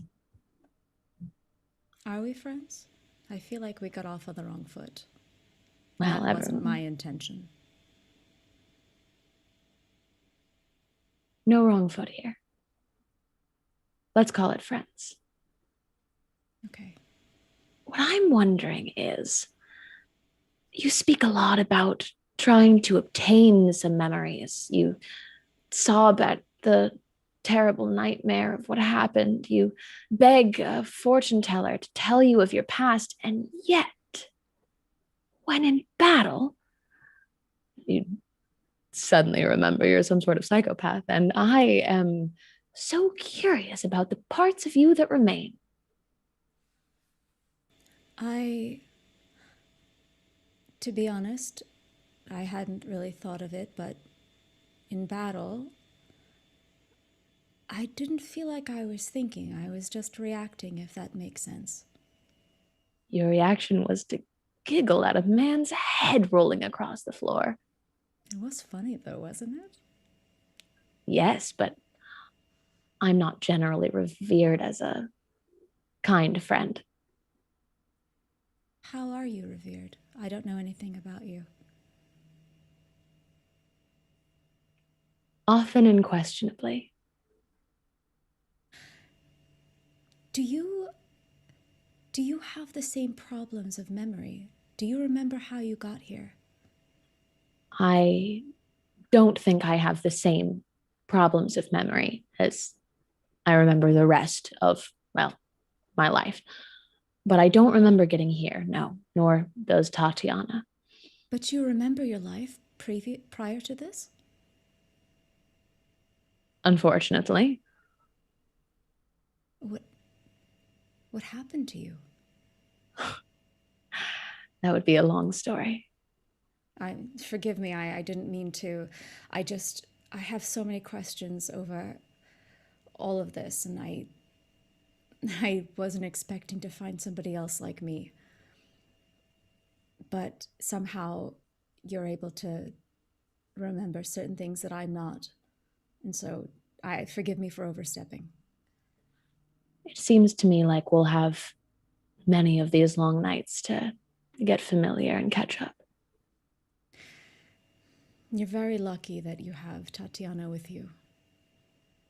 I am. Oftentimes, when I think about how I can't remember my life at all, I like to think that somebody somewhere misses me.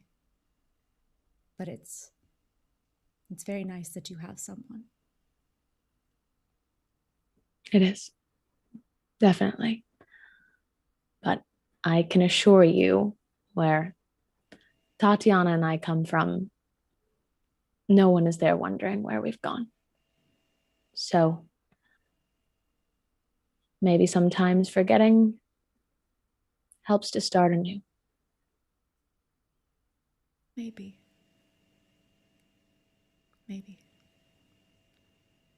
Valentine's gonna just kind of start to head around, just kind of start wandering the grounds.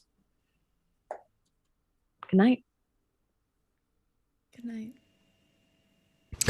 In Valentine, as you sort of stroll around a bit, welcoming the cold sensation that reminds you that you are alive, so to speak. At the very edge of the camp, you see a very tall, robed figure.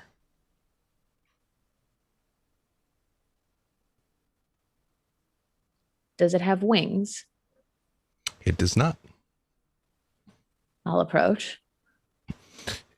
As you begin to approach, it holds a finger up. It says,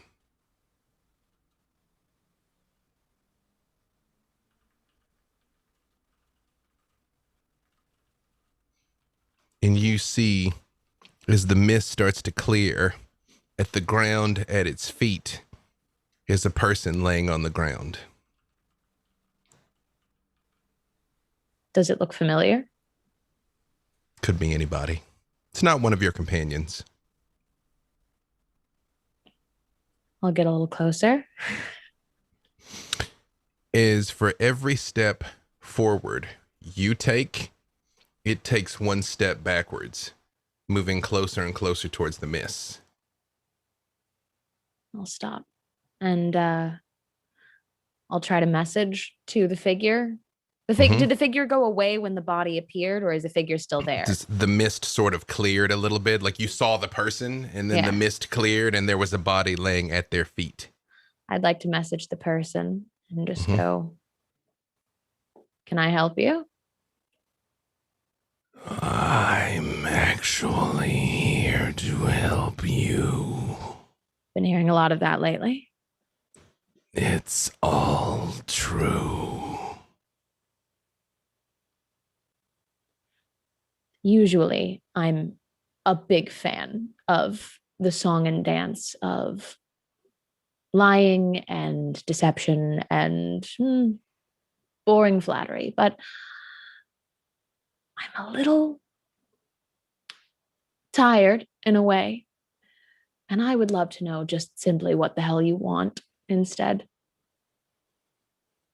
It points at the body and it says, "It will tell you what I want." And it steps backwards into the mist and is gone. I'll move a little faster towards the body.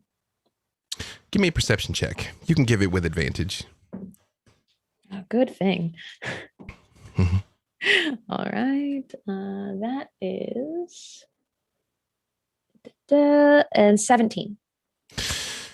As you sort of look at this person, they're laying face down And when you get close, it is an older man, and he is laying with a look of absolute terror on his face.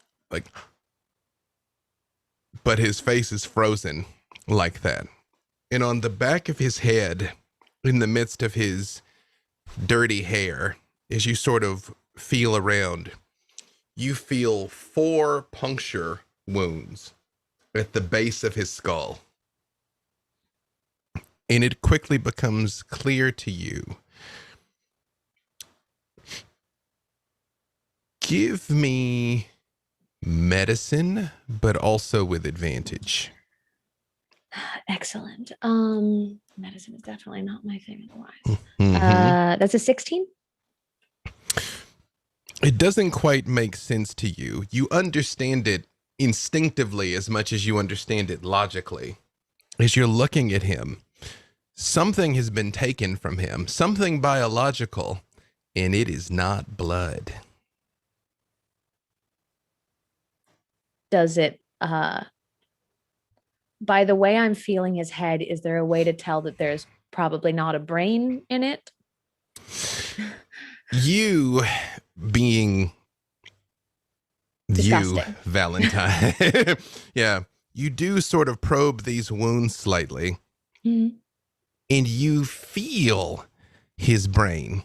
It is in there, but it is completely bone dry. Got it.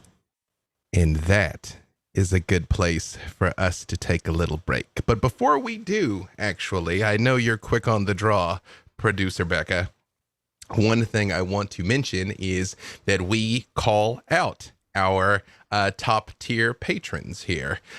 In the future, if the gods are kind, we will have so many that it's not possible to call them all out by name. But for now, I want to give a shout out to the people that make it possible to do what we do. And so, real quick, that is Alan Zonzo, Aurelia Rolfe, Forrest S. Moore, Graffumbly, Josh Oland, Michael Skidmore, Mr. Owlbear, Rob Tremarco, Roger Ray, Thomas, our homie, and Zort1. And again, if you become one of our patrons, we will shout you out as well at patreon.com/The Black Dice Society. And with that, we will be back in 10 minutes.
Valentine, important question.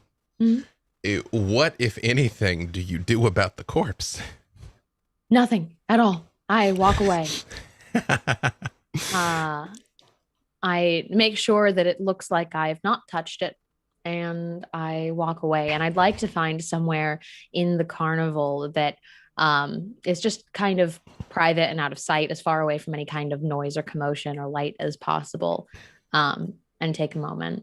It is not hard to do at all. There's 100 hidey holes here. Some of it is people sneaking in and out of tents as a part of illusions and misdirections. Some of it is security. Some of it is people sneaking away for their own personal interludes. It is not hard to find an out-of-way place. So Valentine will just kind of tuck behind one of the tents, and out of just kind of like a small pocket in her dress, she pulls out a flower, very small, and it came off of the headpiece that Nika was wearing at the wedding. And she just kind of like crumples down into a corner for a moment, staring at the flower, and takes a deep breath for the first time since everything happened, and just sobs. Just lets herself for a moment lose it, out of sight of everyone, gripping onto this tiny piece of Nika that she still has.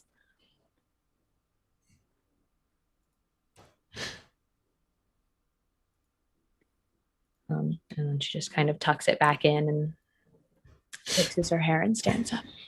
Valentine, you notice it's almost like as you are looking at this flower, especially as you're feeling these tears falling, which you were probably never a very emotional person, even in life, and you absolutely are not in your current state.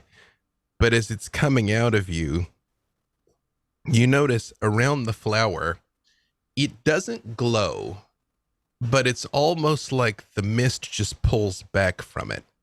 You can, off in the distance, you see the walls everywhere, but there's an ambient fog all through this place. And it's almost like the purity of your love in this relic of a moment of pure joy, of peace in the sea of chaos that is existence. It is almost like the mist doesn't like it and retracts from it.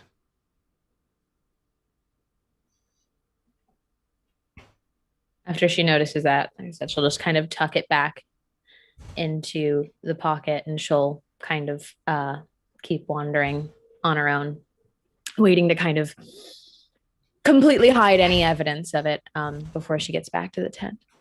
You also notice conspicuously, Valentine, Tregram doesn't say a word.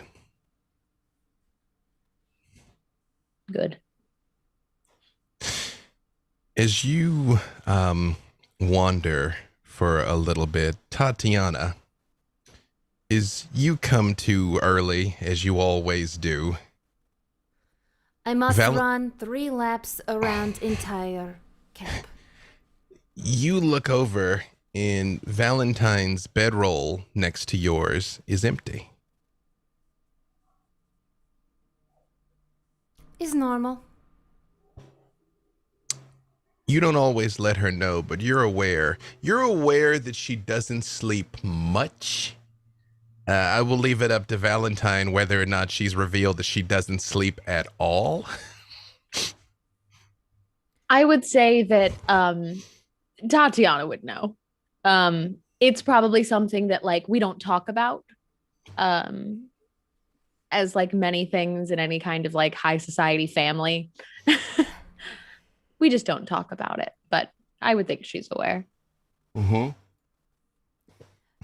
And as you get up and make your way outside, at the far side of the camp, not too far from the Litwick Market, you do see Valentine strolling quietly. Is conflicted. Do I first... Of course, I have the axe strapped to my back. which I'm going to use as sort of like weights for my morning exercises. But we haven't had a chance to speak lately, and so I jog over to her. Valentine. Good morning. It's strange, this place. I don't like it. It's definitely strange and appearing to be very, very, very far from where we were. Yes. I feel that I should be afraid, but with these people we have met, I am not afraid. Are That's you? good. No, I'm not afraid, but I'm angry, Tatiana. You don't have to tell me. I know anger. I'm angry that we're stuck here, running around calling new people friends at a carnival and not Avenging at death of home. Nika. Yes, that. Exactly. It's true. And for that sake, I'm reminded that we need to find a way home. We will find it, my lady. I must do my exercises. So real quick, there's a can dead kill. body at the front. A dead guy. Did up you at the kill? front. No, I didn't actually. So I'll go that way. I Other would way? recommend the other direction, yes. It would appear that something was sucked out of his brain, so protect your brain on your run. She gently touches her berserker axe. Got it. Valentine. Yes. I feel you are not telling me something important.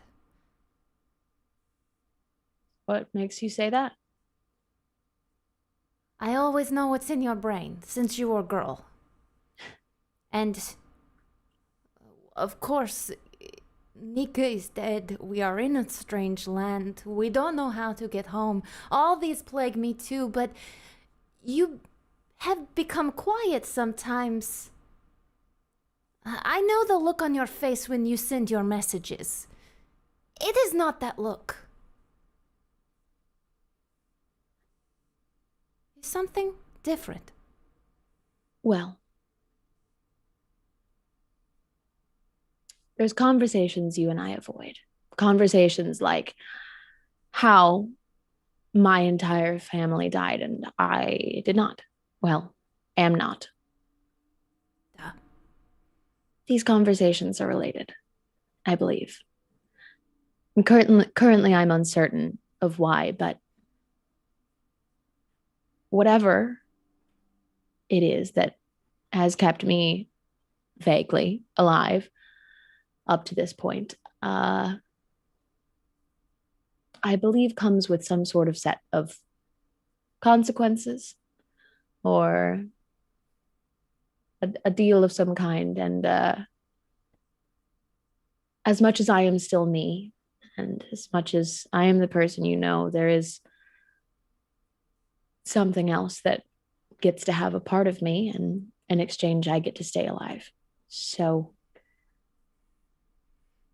I'll figure it out. I always do. Okay. I understand. I too have things I cannot control within me. But even though your family is gone, your father is gone, who was always kind to me, I felt as though he was proud when I would fight for your family. He was. The things that you all kept quiet, I don't want to keep them quiet anymore. I mean, between each other. You don't have to tell me everything. I just want you to know that. Then we will discuss things among us, but you will understand the burden that you take on then is the secrets you keep from everyone else. Of course. And you know my mouth is big, so only tell me what you need. I must This do is exercise. this is contradictory, wildly. and It's true. Zarisa. I Yep, want to okay. know.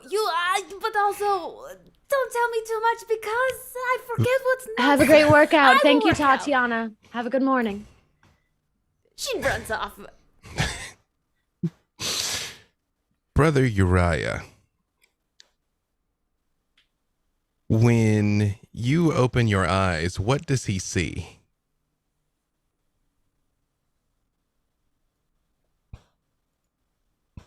Nahara? What do I see? Yeah. Shh. Nahara is right over you, just outside of touching you. Her face is right there when you open your eyes. Good, good morning. Hi. Hello. I say, have you been looming over me this entire time? Looming? No. No. I thought that because you had done me a kindness in healing my wounds earlier, that I would watch over you as you slept. How very kind. Yes, that was immensely thoughtful.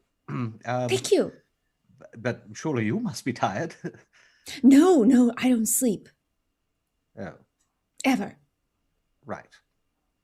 I hate that, but I thought that I could be useful. Yes, but most certainly. I thank you for your kind attention. How are your wounds? Here's a question: were you able to regain hit points by spending a hit dice? long rest. Yeah. No, you're all back at 100. Yeah, I No feel need to- great. Oh, good. I feel wonderful. I believe my spells are refreshed through the grace of Ezra. So if we encounter anything else, I should be able to heal us back up again. Yes. Are you all right? I was just a little startled. I wasn't expecting to see someone immediately in my vicinity when I woke. Oh, you have nothing to be afraid of. So I'm here to protect you. Yes, thank you. But I mean, while we're here, I was curious. Yes. Are you okay with me? Well, as mentioned, I do believe all of you to have good intent. I do trust you. I gave you my word. Yes, and I shall take you at it. Thank you again. No. I just want to say, Yes. you're a lot braver than you lead on. Well, perhaps. You're a lot. I mean, we faced a lot in this day, and you didn't run away. So, I just wanted to let you know that I think you're brave. Perhaps the bravest is the one who overcomes his fear rather than the one who never felt it in the first place. So I keep telling myself. And whatever it is that you're afraid of, I think you can face it. I believe you can. Thank you. Thank you very much. It means much to hear you say that. I gave you my word, and I stand by it. Also, I'm sorry for giving you the creeps just now. That I realize now that was very weird. No, I mean, if I was expecting it, then it wouldn't be as much of an issue. It was just surprising, startling, unnerving, certainly. Yes, I apologize. No need.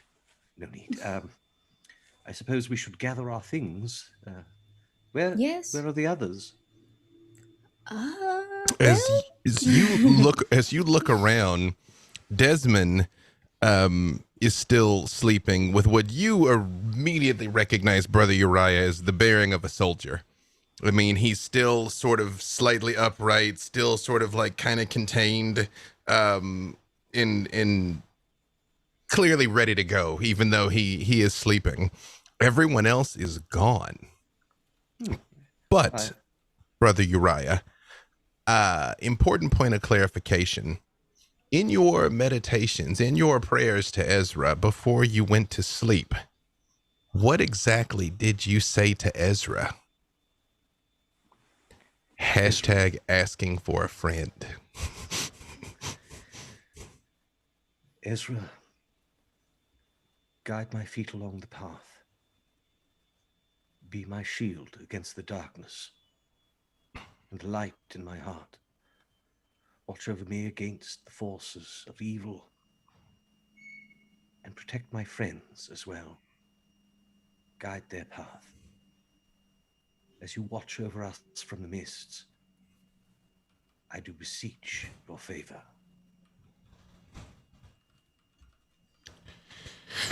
And Brother Uriah, as you offer up your prayers, you realize the night feels a little less dark and the morning a little less chilly, as it always does. You know, Ezra is not necessarily known for her warmth, but she is known for her guidance and protection, and you absolutely feel that she's with you. However, again, as you all look around, it's just the three of you here. Desmond, you tell me. Actually, give me perception with advantage, Desmond. Oh.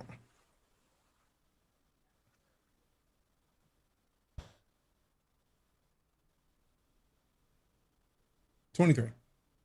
You're absolutely aware of them talking. Do you pretend to sleep, or do you open your eyes and let them know that you're awake? No, I open my eyes and just kind of turn my head a little bit. Yeah. Oh, good morning, Desmond. Good morning, brother. I hope you were able to sleep after such a horrific day. Surprisingly, yes. How about yourselves? Yes. Oh, I don't sleep much. Do you eat breakfast? We could seek some breakfast. I could eat. I actually don't. Don't you miss out on the smoked meats? Oh no, I'm so sorry. It's terrible. It looks very pretty though. You don't. I'll eat an extra share for you. Yes. I Please suppose do. that's an advantage to having a companion that doesn't eat or sleep. Brother Uriah, give me a perception check. That was perception, yes? Yes. That is a natural 20, so total of 25. Hey, she's also not breathing. Brother Uriah doesn't say anything upon realizing that. The other two in the tent do hear us sort of.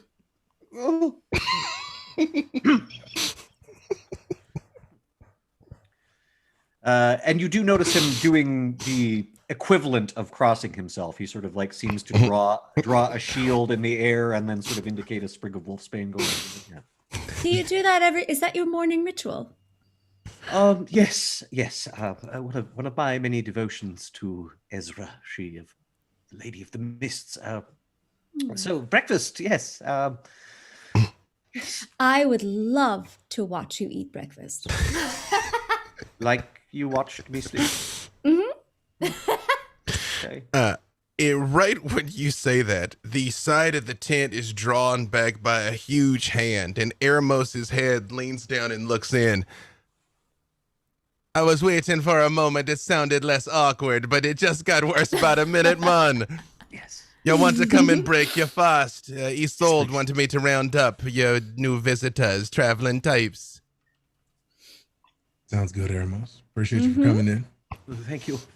Tatiana, hardly breaking a sweat, but having exercised quite a bit, jogs up to hear this. He looks down. He's like, "Where do we redhead gal go? She not among you." Oh, I think she went out for a stroll. He's incredibly loud, Valentine. You easily hear his voice booming through the camp. I'll walk back. I have a name. Ah, I haven't made your acquaintance yet. What be your name? Valentine. Ah, Valentine, I shan't forget no more. Would you be interested in breaking your fast here with Lady Isolde? I'm just gonna go ahead and look over at Nahara. I already told them.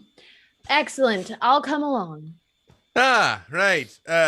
Normally I'd give Finn a ride up here in the VIP seats, but does anybody like me to lift you up to survey the camp properly? Sure. He very carefully scoops you up, Valentine, and puts you on his shoulder. And sure enough, again, Eremos is about 8 feet tall, so you're over 10 from your vantage point up there. And you see the camp is coming to life. It's dawn. Dawn. You can't really see the sun as such. It is almost just like the ambient gray went from black to gray. That is your only indication that it is dawn. But people are clearly up, tents are being erected. It is almost like, well, you were up the entire time. You realize about an hour ago is when people kind of started waking from their rest and getting everything going. But from this vantage point, you can see that the carnival is coming to life and the Litwick market is coming to life also. I can see why she does this. He's like, aye, this is the best seat in the house, it is. Do I see Fen anywhere? You don't. But Eremos just starts walking towards what you feel like is the northern side of the tent. That's one of the strange things, Valentine, as you were walking around. It's difficult to get your bearings here. You find it's just like things didn't move. You had to like count out your paces and realize, no, they're fixed. But the way the mists shift and everything, it is just difficult to ever like truly align yourself. But you feel like at the northern end of the camp is one last tent that stands off by itself about 50 yards out from the rest of the camp. And Finn, what does that tent look like and what do they find inside?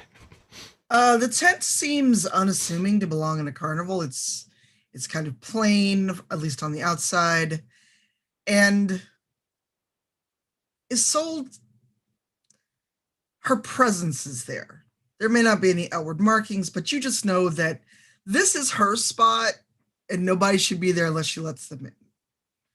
And the flap is open, and what you all see when you come in is Isolde sprawled in her throne, for lack of a better word, and the sword that you saw her cut off Professor, I forgot his name already because he's dead, doesn't matter, that guy's head with, is leaning across the back of the chair, and sprawled in her lap is Fen, chatting away and feeding her grapes. Oh, yes, please continue. No, I was just, and Fen looks up when she hears you arrive, and she looks up at Isolde. And when Isolde doesn't nudge her off her lap, she just keeps going. You notice Eremos lets up about 10 yards out, a good ways. And he, very carefully puts you down, Valentine, and just motions forward for you all to proceed. He says, I keep an eye on things out here while you all talk business with the boss lady, huh? Sure. Thank you. And he stops and he looks at you, Tatiana, and he says, and he kneels down and on one knee and puts his gigantic hand out on his knee like to arm wrestle. And he's like, real quick, you go ahead and whip me. No, I see it in your eyes. You're not going to give up on this thing, I see. Oh, okay. Now we are ready now? Right here? Okay. And she just tries to stand up to her tallest height, which if he's on one knee, she's probably taller. She's almost 7 feet tall. It's comparable, and he just says, I don't want you to whip me in front of the guests. I never live it down. Oh, well, I'm sorry, but you've already offered me the challenge. If I win, you'll just have to live in shame for a bit, yeah? Make just one athletics check. Ooh.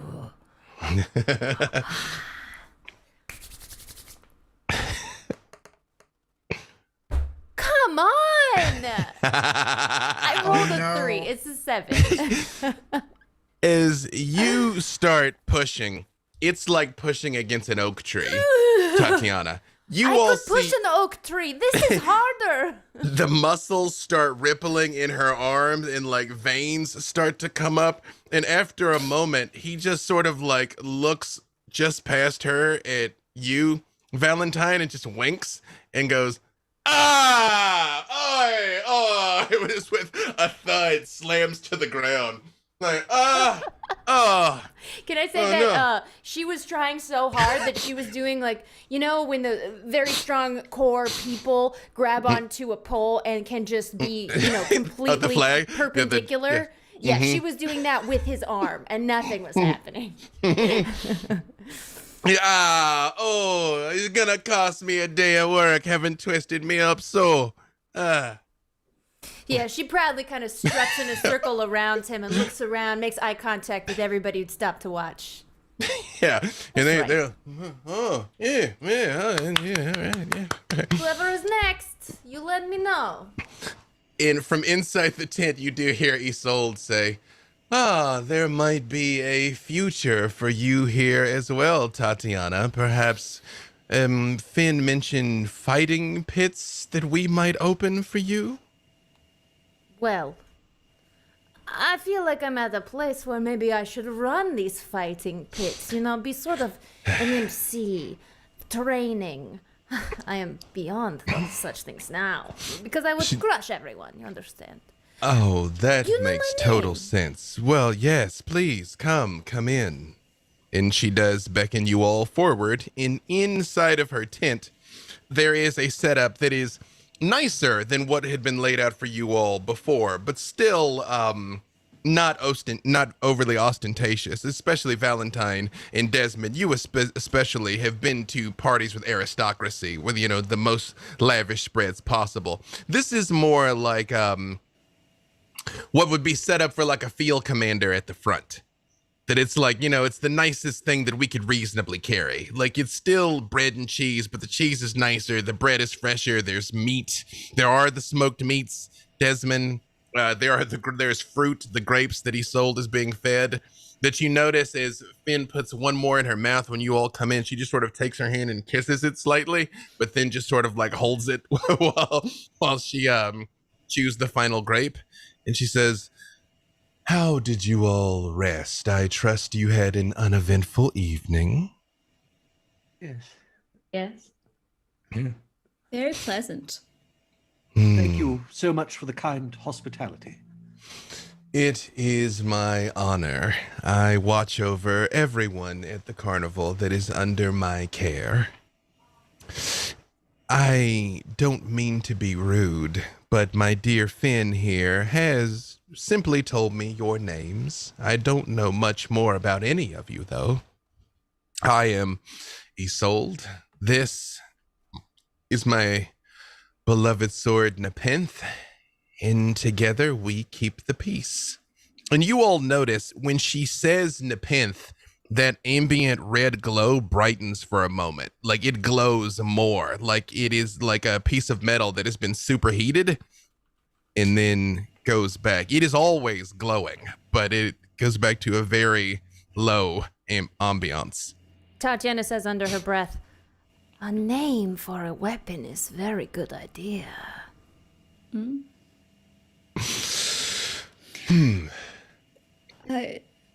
Nahara, and this is a jar of a brain we just found, but I kind of want to name him Stuart. You see, she looks at it and she says, you found that where? Because among Professor Picoli's effects and possessions, It Yes. does not seem like his standard work, and you all defeated him fairly. If you wish to claim this as plunder, I will not intervene. She does look at it like a person would react to bringing it in a jar. She's like, Does he look like a Stuart to you? No. he looks stewed. That's where I was going with it, yes. Well, then I get your humor.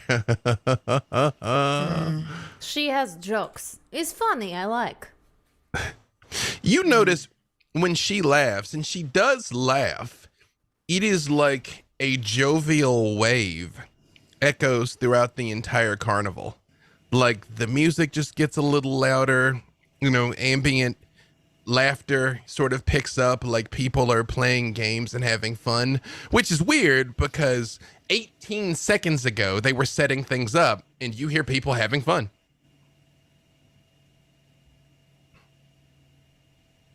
it seems you have a fresh batch of customers. There's always more, yes. Always more. I was not always like this. I was a traveler once. I had companions once in what seems like many lifetimes ago. But now I watch over the carnival. I ensure it is a spectacle the likes of which people have never seen, and we travel far and wide, spreading wonder. If you have the right weapon, you are never truly alone, yes? She turns and looks at you and she says, I like you, Genasi. I like you a lot. I like you. I seen you chop heads. She reaches over and she grabs the sword, not violently, not like, ha, but she just sort of like picks it up and she very gently moves Finn sort of to the side so she could stand. Because again, even sitting, she's about as tall or taller than everybody here but Tatiana. And she sort of lays the sword across her lap. Finn, you've seen her do what she did to Professor Picoli dozens of times. You've lost count of how often you've seen that happen. And she does just sort of run her hands over the flat of it. And she says, in this business, we deal with all manner of brigand and cheat and con artists that would seek to steal from us or harm us, liberate us of our coin or worse. And on occasion, swift justice is required. And Tatiana, she actually holds it up by the hilt. Holds the blade up with the hilt towards you. She's like, would you like to hold it? At that, Fen makes kind of a face. She turns and looks at you and she's like, she'll give it back. I don't know. She seems to pick up strange weapons wherever she goes. I don't know. Are you sure? You don't expect same in kind because I cannot. She looks at the axe for a second and you see her eyes narrow and she's like, no, I don't believe you can. And she just stops and she rotates it towards you, Desmond. Would you like to feel its weight, its heft? Nepenthe is magnificently balanced. Give it a try. He reaches out to grab it. Give me a wisdom save, Desmond. I'll touch in this glowing sword. The one time I was smart enough not to. Out of 1. Oh. Desmond, when you hold the sword in your hand, you are back there at the square in Kashmar. You see Tatiana banging the axe against Soth, and he picks her up by the neck and looks at her and is saying something to her, but this time the sword's in your hand.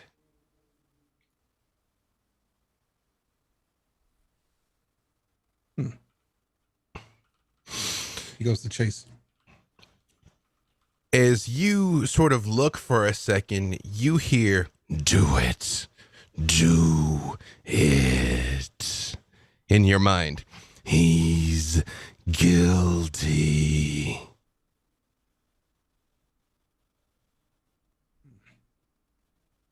And who are you?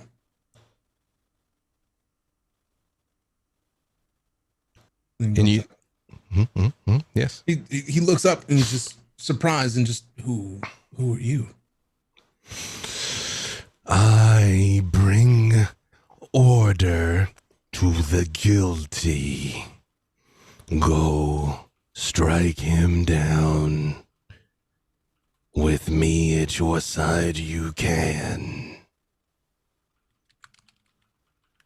Asm doesn't necessarily believe that, but he does see Tatiana, you said, yeah?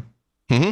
He does see Tatiana being held, and he's not a fan. And you see Valentine right next to you, a mixture of fear and resolve on her face as she's watching all of this happen. Yep. And the temple is in flames right next to you. The temple of Sylvanas on fire with those greenish black flames. And once he sees the temple inflamed, he is livid, just remembering home and everything that just happened, and he just pounces. Roll for me 4 d20s. What? Interesting. Mm-hmm. I like that you can actually press 4 d20s on here. You can. That's fancy. Mm-hmm. 35. You run forward and bury this sword, and it goes through Soth's neck and comes out from his ribs, and he drops Tatiana for a moment. And you see he stumbles back and falls to one knee. "What manner of sorcery is this? No mortal can best me." "Do it. Finish him."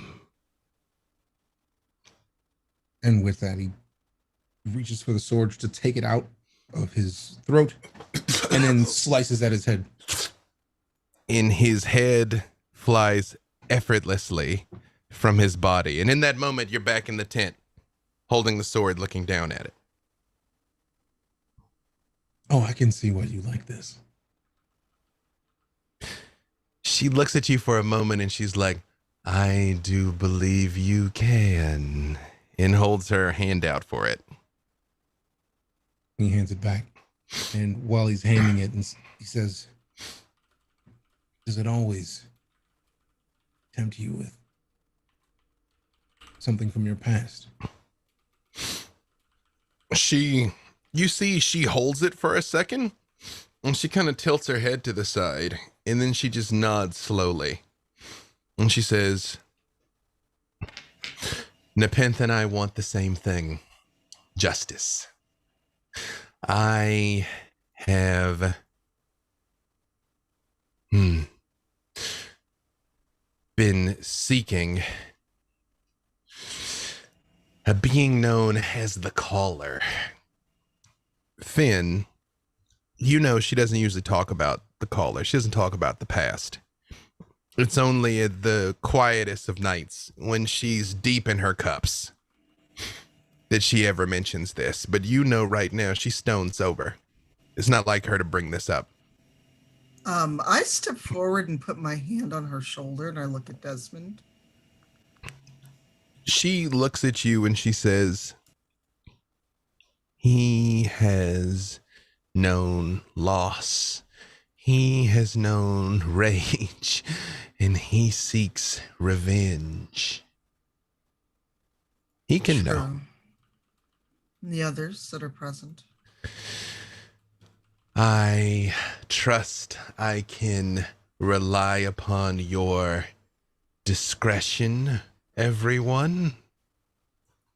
And at that, Fen actually looks right at Valentine.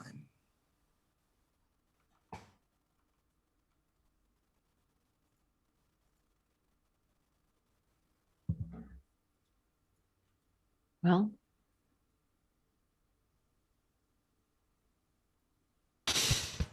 I had friends once, companions who were dear to me. They were more than my brothers and sisters. They were parts of me. And the caller took them from me, one by one. It lurks in the mist. It is always just ahead of me. And I move this carnival wherever it is, because I will find the caller and I will have my revenge. And you all hear the leather of the hilt of the sword creak as she's squeezing it. I will have my revenge, and my companions, my friends will be at peace, and the caller will never plague another living soul. Well, we certainly wish you the best with that. To quest for justice is a noble endeavor. You two, you three. And she points at Valentine, Tatiana, and Desmond. You all want revenge too. It's like you can smell it. In a manner of speaking. we've been yelling at each other about it since we got here. I'm not impressed.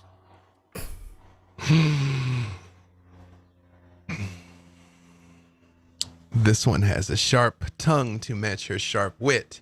That is useful. We want it, you want it, perhaps there is a deal that can be made, yes? We help you find your collar, you help us find home, and there we will get revenge.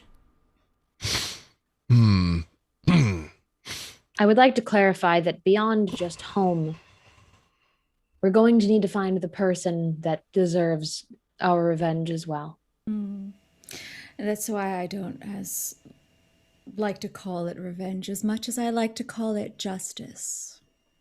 Oh, it's good, yes. When you say that, the sword starts glowing again. And she just nods slowly. Justice. Justice. Fan, what languages do you speak? Oh, of course she asked me this one. Common, Elvish, and Elvish works. Elvish is perfect. I was going to ask if what she is counts as Elvish or a separate language.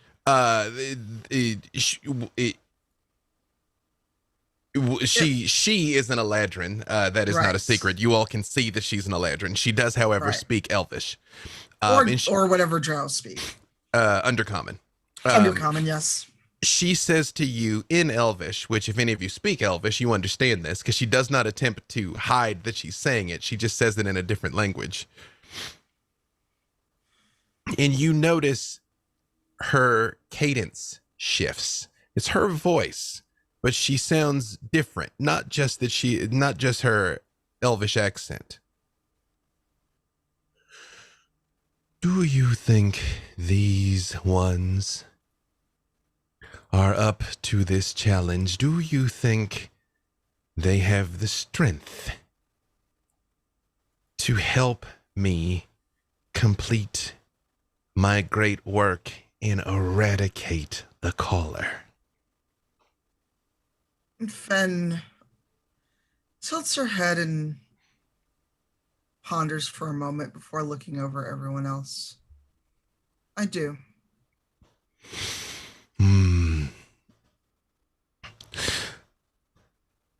And you see, she changes again.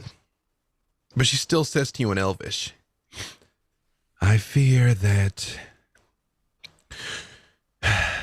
no one can assist me in this manner but Nepenthe. However, I will lend what support I can to help them on their quest, and if along the way they can assist me in mine, so be it. You know that only those who truly deserve help never ask for it. Believe me, I know. And if I switch to Undercommon, would she understand me? You know what? Let's let fate decide. Yeah, she speaks Undercommon. She's been around. So Fen kneels down, says she's speaking right in her ear in Undercommon. Remember what I told you of them last night? That while we were thrown together by fate, there's something in each of them that will help us finish your work and let you lay Nepenthe down for good. She leans her head against yours, and all of you see that she touches her forehead kind of side to side with Finn's, and she says in Undercommon, I remember a number of things from last night, your wisdom being one of them, yes. Well, my wisdom is one thing you were praising. You see, she turns to look at you for a second, and you notice she does that same thing she did again, almost like she's got a jolt, like someone like snap out of it, you know, like you have a moment, and then she, and she leans back with the sword now kind of on the ground in front of her, and she says, I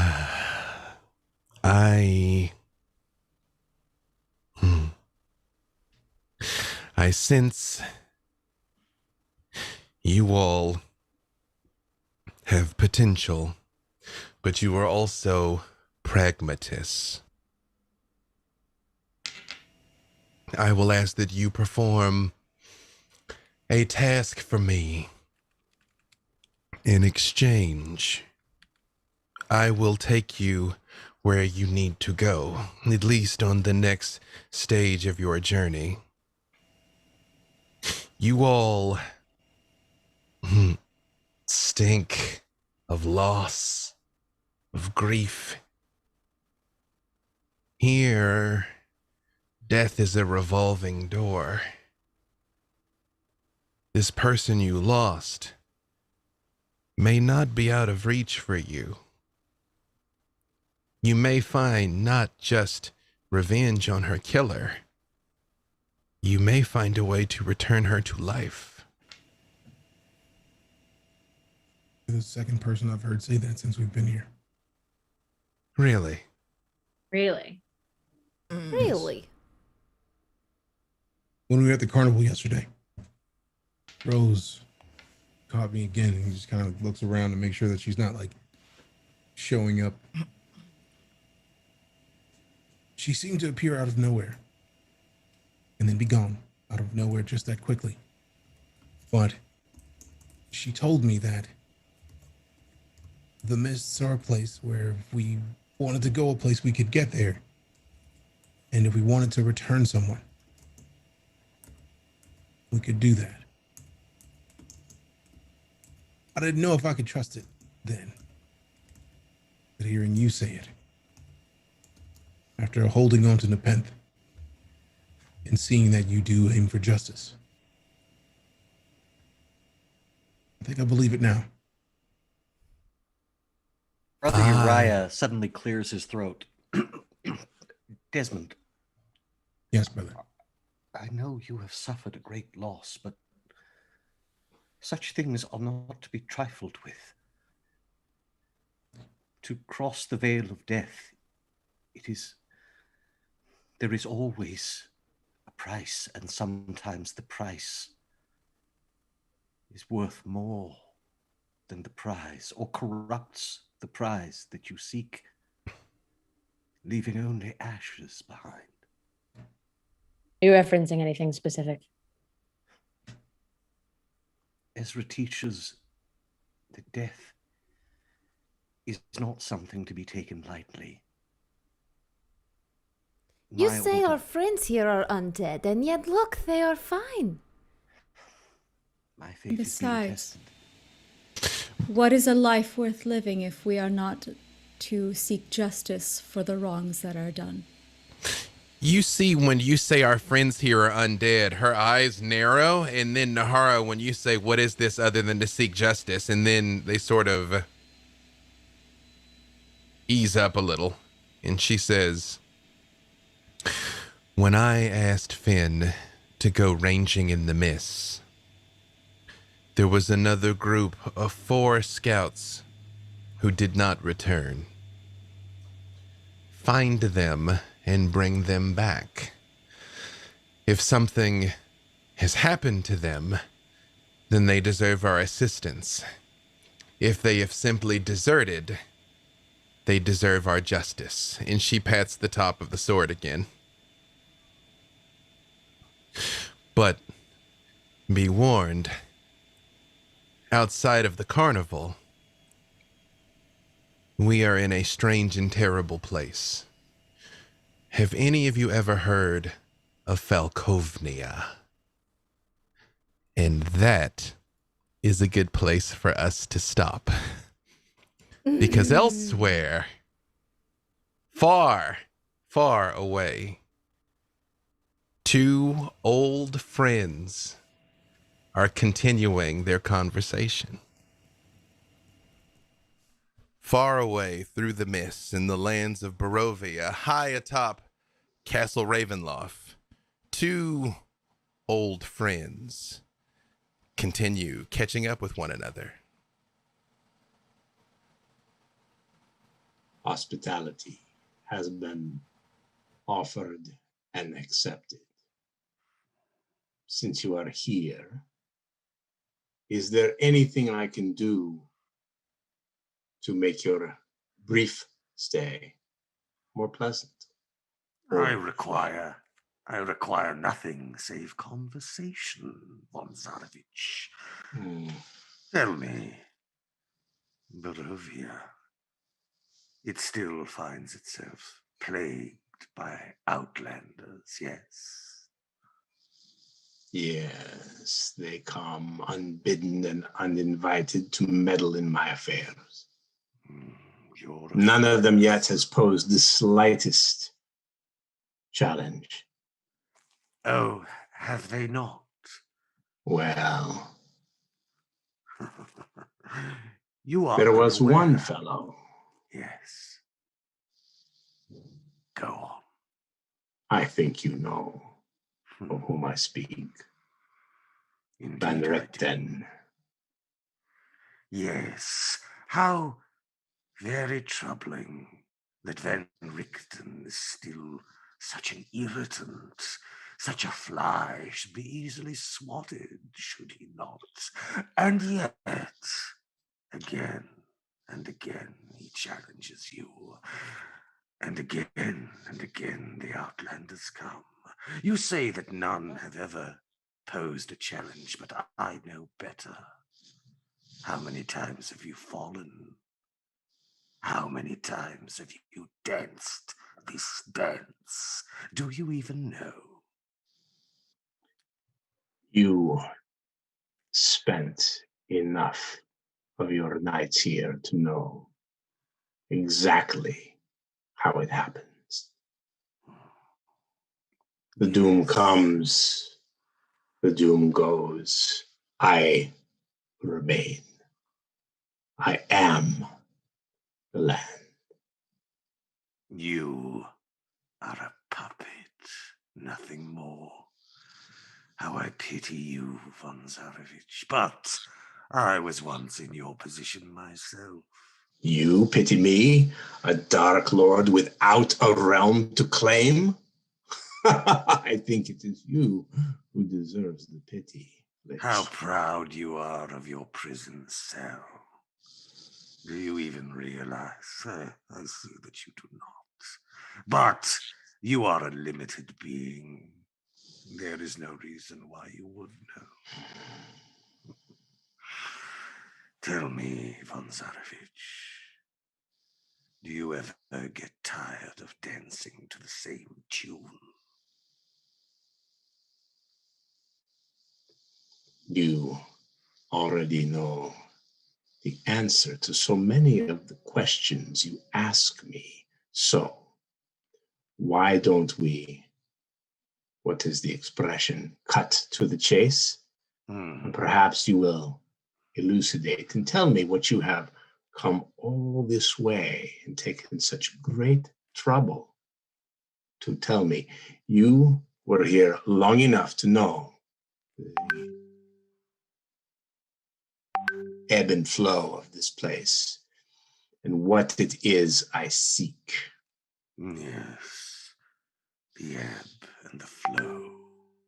It is easy to be lulled by this ebb and flow, but I have awakened.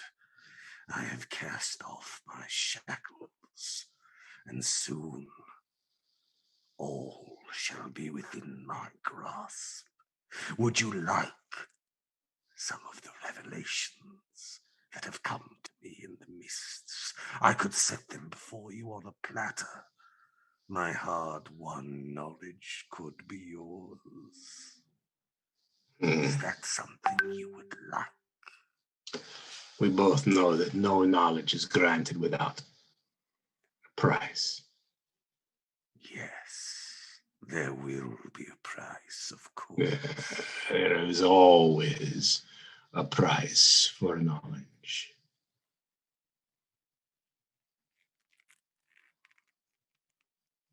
Come then, closer, and I shall whisper in your ear the hard-won secrets of the mists. And there, having made his offer, Aslan Rex has put what perhaps may be his master stroke into motion. But will Count Strahd von Zarevich take him up on his offer? That remains to be seen.